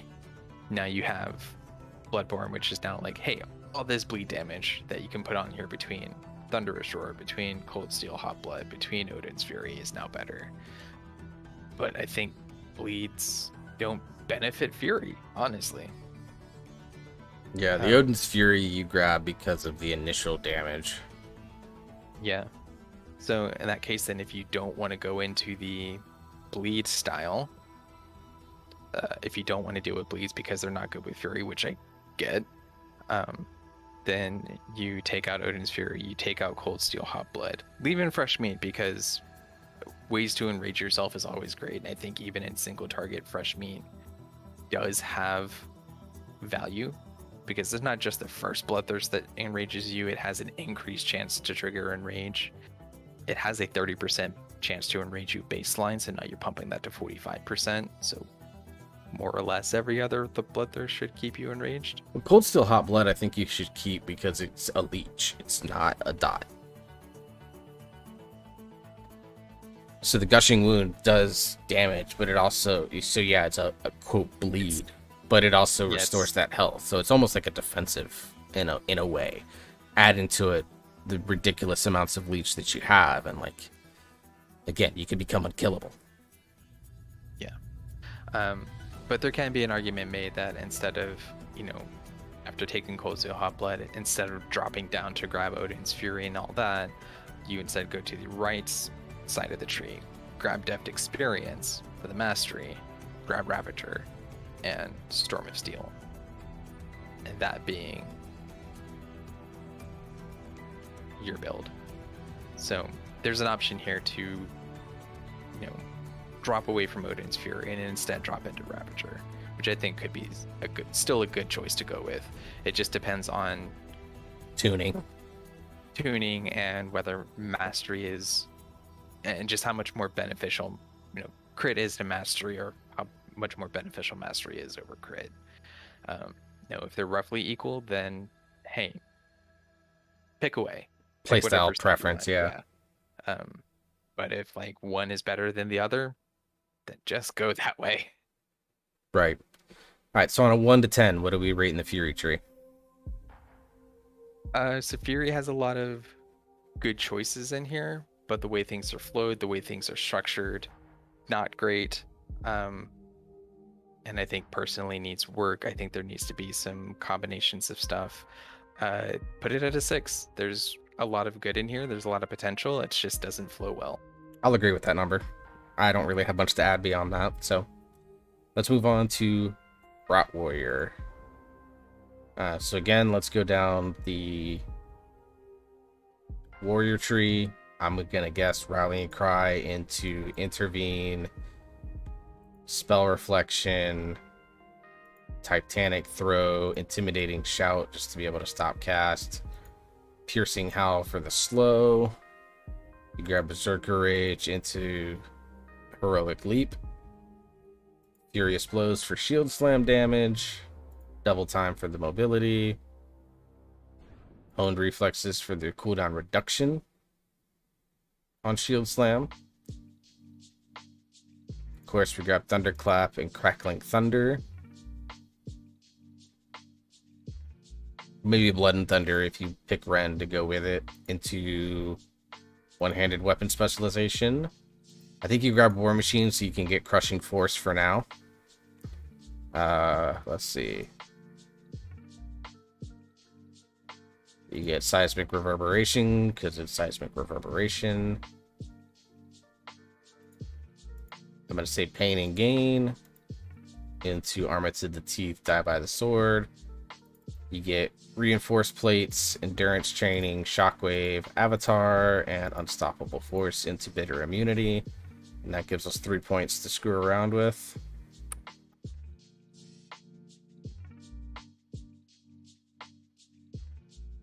Gives us some pretty good choice, actually. Yeah. So this class tree for Brat is really good. And like you said, it does have a lot of choice here. And I think there's even a choice here in that you don't take War Machine or Crushing Force. So that opens up options here then to, potentially and come down and grab, if you don't take Bitter Immunity, to come down and grab Spear Bastion into, Elysian Might. If you need that extra damage and extra utility, so you can be a little bit more offensive then in that regard. There's an option that instead of doing that, you grab Bitter Immunity, you grab Shockwave with Rumbling Earth. If you So yeah, Prot is good for this class tree, and I think at least in a raid situation, um, that there's an argument can be made to grab Berserker Stance into Siphoning Strikes.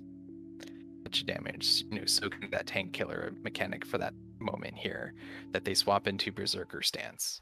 Now their auto attacks, which Brat Warrior will have a good amount of, do a little bit more damage, but then it leads into Siphoning Strikes to get that extra leech, and now 15% leech, no matter what stance you're in.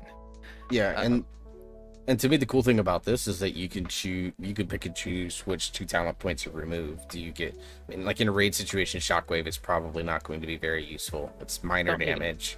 So you take a point out of Shockwave, and you could either take a point out of like Bounding Stride, or you could pull a point out of Berserker Shout if Fear Sap Incapacitate's not a thing, or even out of Berserker Rage to open up 3 points where you could grab Berserker Stance, Siphoning Strikes, and then you can even grab something like Massacre to up your execute health or your execute stage as a tank. Yeah, I still don't think Prot is going to get a lot of value from execute, so I don't think taking Massacre is really a great option for that. I think it kind of, for raid, I think it absolutely depends, because Brew and I were talking about this last week, because there are definitely stages where if you as the warrior tank aren't tanking for a long stretch of time, like I think of Jailer P3. Jailer P3, you only need 1 tank, realistically. Like when we did the last, we were doing all those AOTC carries, we killed Jailer I think 3 times in 5 pulls or something like that to get 9 people their AOTCs. I tanked the 3rd phase every single time solo, no issues. And so that allowed Brew, who was on his DH, to just focus a little bit more on damage. He didn't have to focus on maintaining his demon spikes and stuff like that.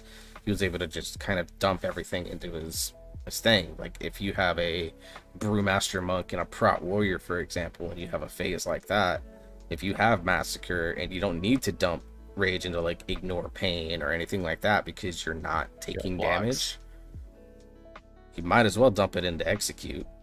And why not? Yeah. Maximize your damage.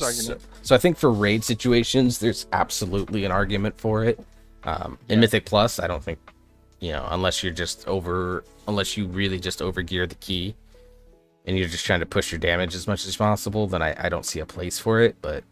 And definitely no other stance besides defensive stance in Mythic Plus. But in raid, I absolutely agree that you could grab Berserker Stance so that you get that increased damage on your auto attacks, and then you get the extra 5% leech along with the extra 10% leech, and whatever damage you do take, raid wide damage, you're doing your part to heal it back up. And then if you have to actively tank for whatever reason, you just bounce back into defensive stance, but you still have 15% leech. Yeah. So there's definitely value in raid. That's what I like about this tree, is that there's enough points here that feels flexible for Prot that you can kind of mess with it for your current situation. And I'll throw this out here just for some additional potential flexibility, because the way that the talent is set up currently, you grab Avatar into Unstoppable Force, so that when you hit Avatar, all you're doing is thunderclapping. That's it, because it's going to do so much damage, and you can just hit it basically constantly. This was the Brat Warrior tanking style for BFA, because Unstoppable Force was their 3-stack Azurite trait. Yeah. I also know that a lot of people who played Brat Warrior for that hated it. They did not like that at all. So I think there is a potential to lead a little bit more into lead aspects, so that you don't pick up Avatar, you don't grab Unstoppable Force, and instead of Pain and Gain, you pick up Rend. Instead of Crackling Thunder, you grab Blood and Thunder. And then if you really want to, you come down here and grab Thunder Shore, but absolutely not. I'm not doing that. Not in the current form of the tree, no. Yeah, not in the current form. I think but I think there is that option there of and then this opens up. Now you can grab Spirit Bastion with Elysian Might without feeling bad. You can still get better immunity. And now you have, potentially an extra point to throw somewhere. So maybe you if you skip something up top, like, Inspiring Presence, or if you didn't grab Berserker Shout, but you need it for the dungeon, now you have that little bit of extra freedom to do so. Yeah, that You know, proposed build I think only works like say in like our current, well, at the end of a season situation, for example, where like I was very like, for me pushing content was 1920s, but then I was helping people with getting just a bunch of weekly 15s in and filling out my vault slots for 15s. I'm like, I'm not phased at it by all. Maybe that's yeah, where like as a Brat Warrior you'd be like, all right, let me do this more, a little bit more damaging build and see what happens. yeah.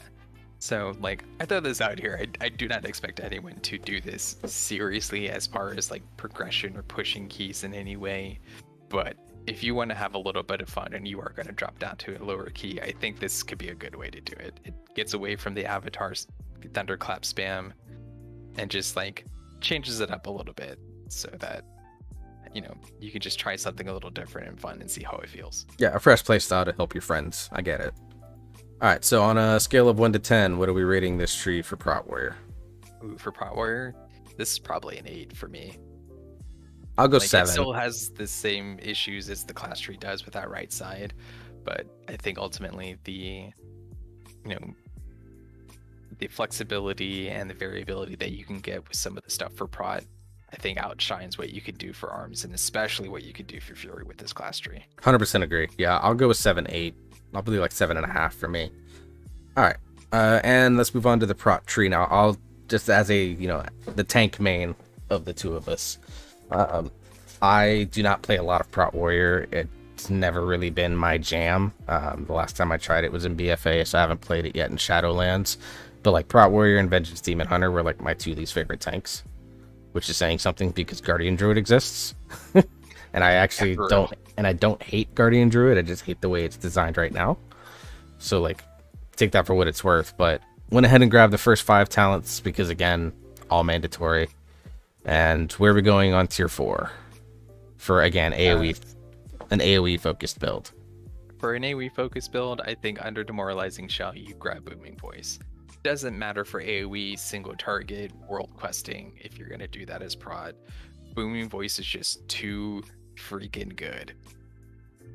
Yeah, I mean, you're getting 20% DR on targets affected against you, plus and a bunch of rage that you can use to go into abilities real fast. So yeah, it's actually 45% for yeah increases Booming it. Voice. Demo Shout is a 45% DR. Basically, it's Guardian of Ancient Kings on a 45-second cooldown versus a 5-minute cooldown. Yes. And it's so incredible. I'm so glad Booming Voice is back because we didn't have it for Shadowlands. We had it in BFA as a talent, and it was busted as heck. All right. I loved it. We're grabbing, I'm assuming we grab Strategist because it's the only way down to the middle of the tree. And are we grabbing... And it's a good pick. Yeah, I mean, like, what it does is necessary. Yeah, 30% chance to reset the cooldown on Shield Slam. Yes, we take that. And then do we grab Brace for Impact? Okay. Increases your block value. Yeah. Anytime you can get extra block value, you take that as a shield tank. Yeah. And I honestly don't think that you need Unnerving Focus. It is a current conduit that like you can pick because there's just not really other better options for what that conduit slots into right now. It's just not really needed. Okay. And we got our 8 points. What are we getting next? So starting on the right, we're grabbing Challenging Shout because you have to get down that tree. Also, having a AoE taunt is wonderful. And then you are going to grab Devastator in the middle. Thank God. Yeah. Yes, you are grabbing Devastator in the middle. So that what Devastate does, your auto attacks just do now on their own.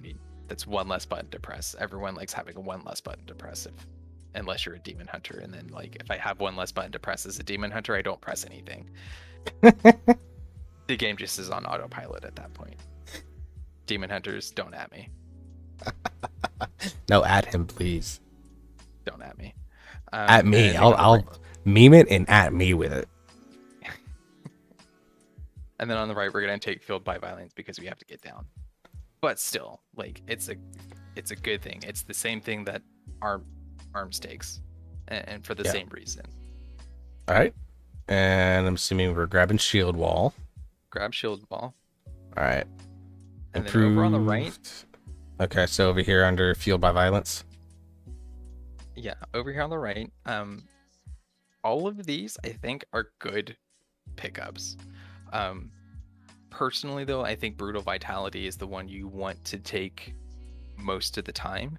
If you're only going to spend 1 point on this side to get down, I don't think you necessarily need to go all the way down this side, because the capstone on this side is very offensive oriented. And With Ravager and stuff, yeah. yeah, with Ravager.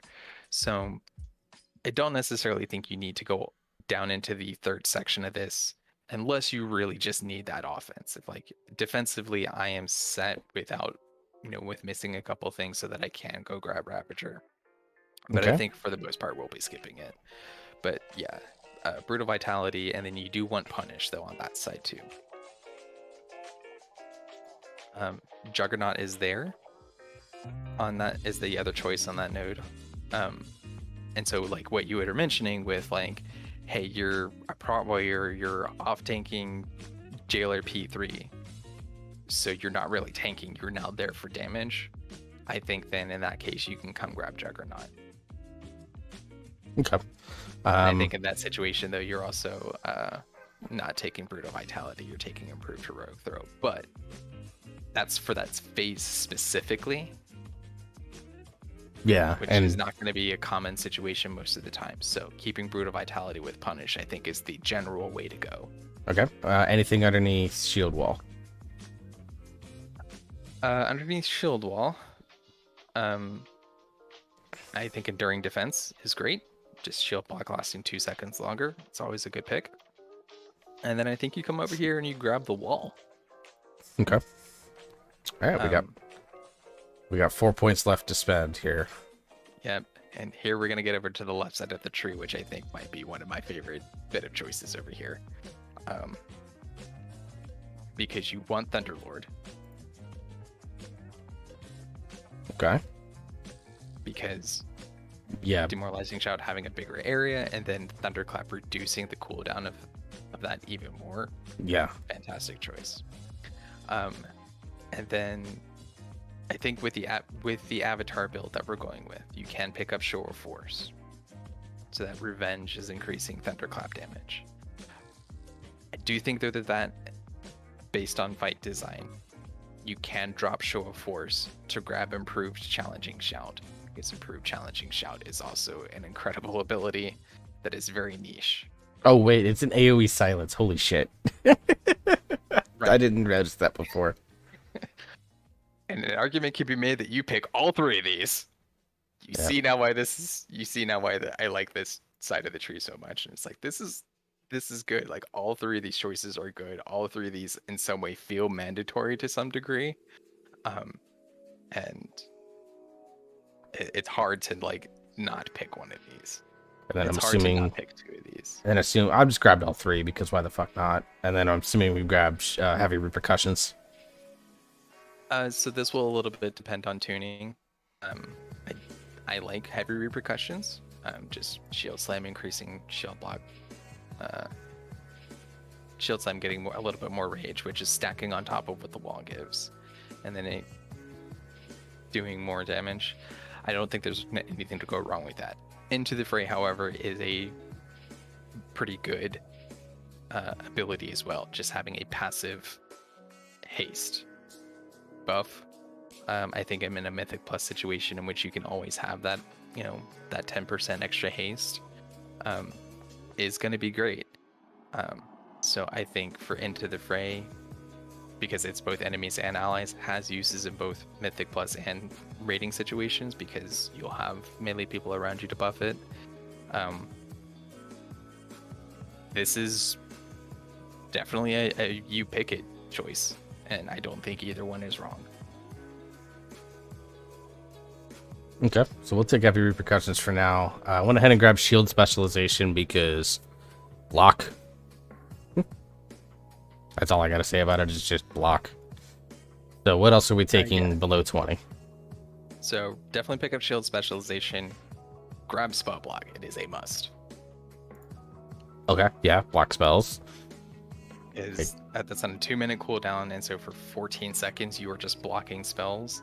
That is a huge pickup for Brat Warriors, because the biggest weakness that Brat Warriors had is they cannot do shit against magic damage.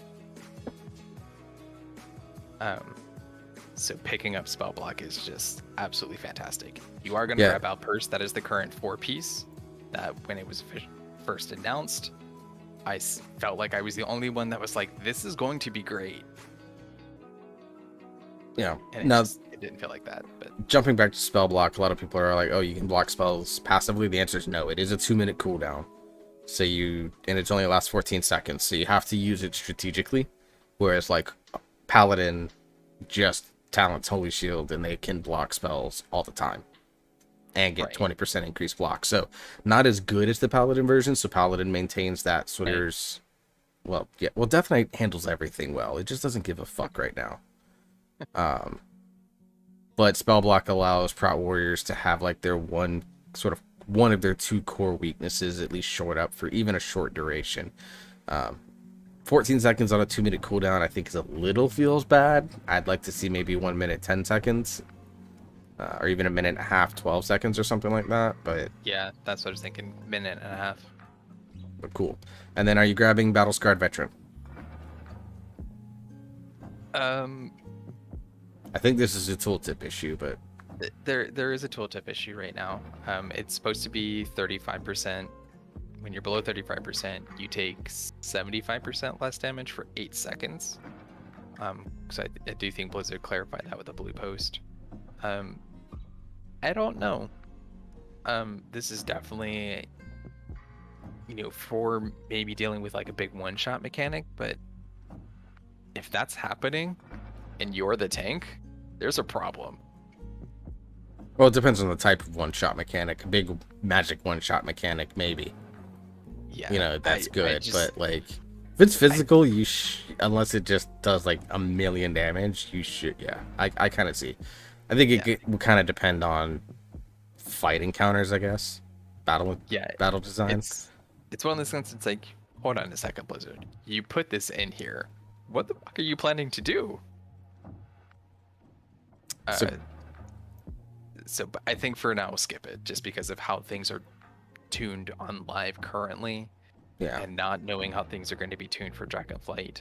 I think it's a skip. But I do think maybe you want to pick up the middle row, the middle choice node in that, to grab Indomitable, because that'll look extra health and a very small amount of additional self heal. Okay. And then I'm assuming you go down the left side here. Yeah, I like this left side here better than the right side. But this is definitely one of those things where like it kind of depends a little bit on what you want your playstyle to be. Because with the shield charge into Champion's Bulwark, it's a lesser version of Reprisal. And that Reprisal was on charge or intervene. And now this is just on this one ability that is up every 45 seconds. It's a less good Reprisal. But if you like Reprisal and the style that it brought as your tanking thing, I think coming down here to grab Shield Charge, Champion's Bulwark is a good pick. If you're not liking that and you are looking for a bit more offense without going crazy in your class tree, then I think you drop that side entirely and you go over and you pick the right side to get Ravager. Yeah, I mean, it's like you have a choice here, because both of these kind of do the same thing. You're either taking stamina and armor along with haste, or you're taking stamina and armor along with crit. Yeah. So crit overall is not a stat that I think many tanks want. I think Brewmaster is kind of the only one that wants crit. Yeah, I think so. So automatically this right side feels weaker just because the initial talent to get to it is you grabbing a stat that you don't want. Yeah, if it was like mastery. In this situation, yeah, if it was like mastery or haste, or this was versatility and haste as your two choices, that becomes a lot harder. And if focus vigor is instead of crit chances, versatility, that makes it a lot sexier pick. I also think it makes it mandatory because verse is always good. That's what I was thinking, like mastery, because haste versus mastery for Brat Warriors there is some competition between the two of them in terms of what's good and what's not. Yeah, and I think the Prot master right now is having haste on one side, mastery on the other side. They're about equal in my opinion, so that would be a good change. And then it makes the side feel better because you're not like, oh, I have to grab this talent that's going to give me the stat that I don't want, compared to, oh, hey, I can grab this and now I get a decent stat. So for now, we'll grab the Enduring Alacrity side and just grab Shield Charge and Champion's Bulwark for the pseudo reprisal gameplay. There's 1 point left. I think you take Bolster in that case then, over in the middle on the right. Either Bolster or Spiked Shield. Yeah, depending on damage or defense, whatever you're looking to get. Yeah. I always caution the side of... Yeah, Bolster's probably really good. I put it in Spiked Shield, but it's a flex point. Yeah, it really is. Okay.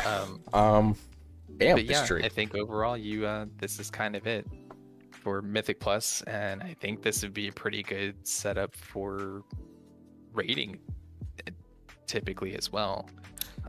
Yeah, raid, you probably swap out like the improved challenging shout for Bolster or for Battle Scarred Veteran, because you won't need it. But I don't think you really change the build beyond that, which is both good and bad.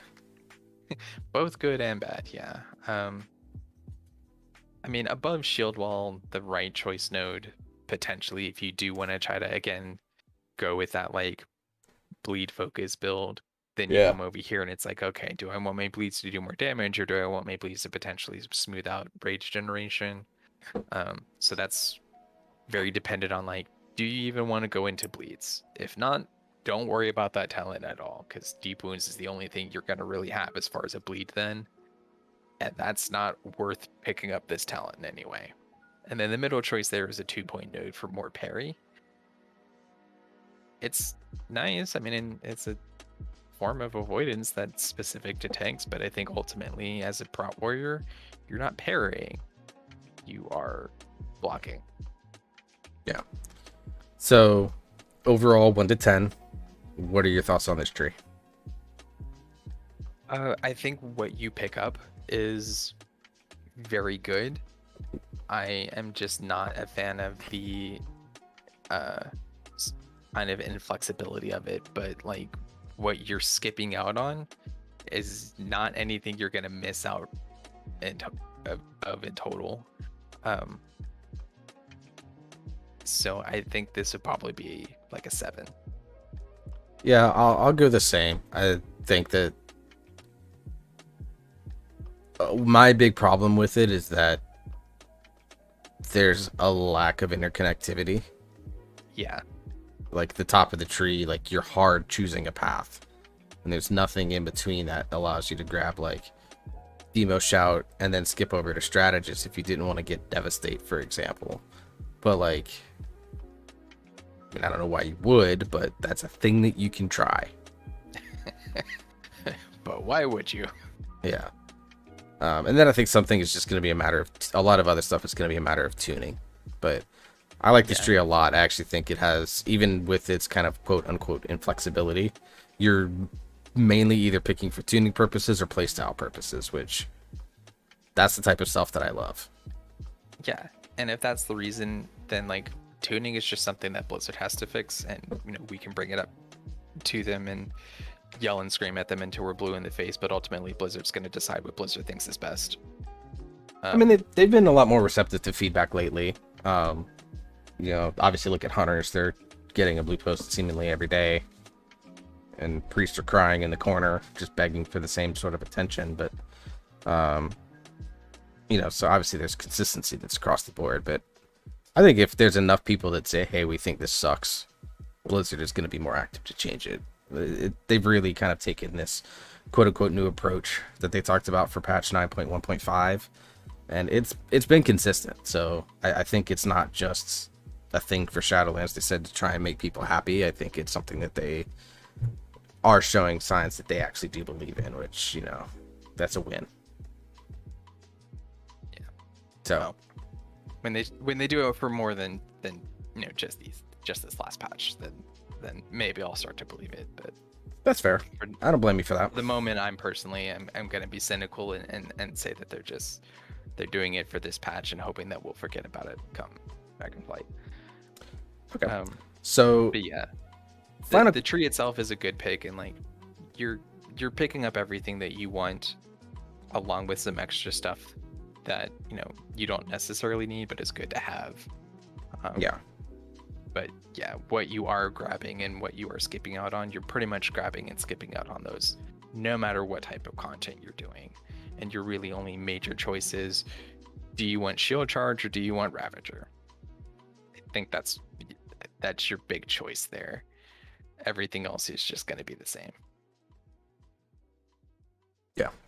All right. So last question I have for you. We're gonna skip the prop side because I know you will play it if you were forced to, or if it was asked of you. I think you would play it, and I think you'd be okay. But let me look because you're primarily a DPS player and you have a tendency to prefer melee over ranged, even though right Yes. now you're playing a lot of mage. I Gun- needed something a little different for a patch. That's fair. Gun to your head. You have to choose between playing Enhancement Shaman or Arms or Fury Warrior. Which one are you leaning towards? Enhancement Shaman, easy pick, dude. That class is perfect. That tree is perfect. If they tweak these trees enough and make them quote unquote perfect in your eyes, would it be enough to lure you back to Warrior after 15 years? Probably not. So there you have it, folks. If you are looking to play Warrior, I think you will have definitely some choices, but for him, he's burnt out. That's how we're going to end this podcast, with him saying, hey, I'm not going to play Warrior after talking about Warrior for 2 hours. No, Warrior is great, and if you want to play Warrior, absolutely continue playing Warrior. There's a lot of value to it, and there's a lot of good stuff here. But Enhanced Shaman, best melee spec. I mean, I play Windwalker, Monk, and Red Paladin, so I don't really have room to say anything. I can't really argue him. So that is going to wrap up our Warrior deep dive here. Fyres hangs out with me on stream when I'm streaming, except for Wednesdays because he doesn't raid and I do. But Monday Mythic Plus, usually Tuesday Mythic Plus, sometimes Sunday Night Mythic Plus, sometimes Thursday Night Mythic Plus. You can catch him if I'm streaming on those nights. You can catch him there. He's probably running keys with me. I actually think that the other night when he ran on his mage with some other folks, it was probably the first time in a long time he didn't run a key with either one of his brothers in there, which was, I'm sure, was a different experience for you. It's been a long time since that's happened. Yeah, it was different, but it was different in a good way, at least. Yeah, it was at least organized. It wasn't like you were in a complete pug or something. True. So, anyways, folks, that's where we're going to end tonight's podcast/stream. Appreciate you guys. If you stayed with us for the entire 2 hours, thank you very much. This, of course, will be on demand. Sometime over the next few days, I will sit down and do chapters on the YouTube video. So for those of you that are wanting to get to like a specific spec fast, go for it. But in the meantime, everyone, I will be definitely putting out, I got some other videos that I've got to work on, get put out, stuff like that I'll be doing that this week. So be on the lookout for that. Subscribe to the YouTube channel. I just hit 500 subs this morning as of recording. And subscribe to the Twitch channel for me as well. Fyres doesn't stream nor create videos, but he is a mod in my stream. So if you want to come by the stream and say hi, I promise he won't time you out at least the first time. No, everyone gets one. All right, folks, you have a wonderful evening. Good luck on your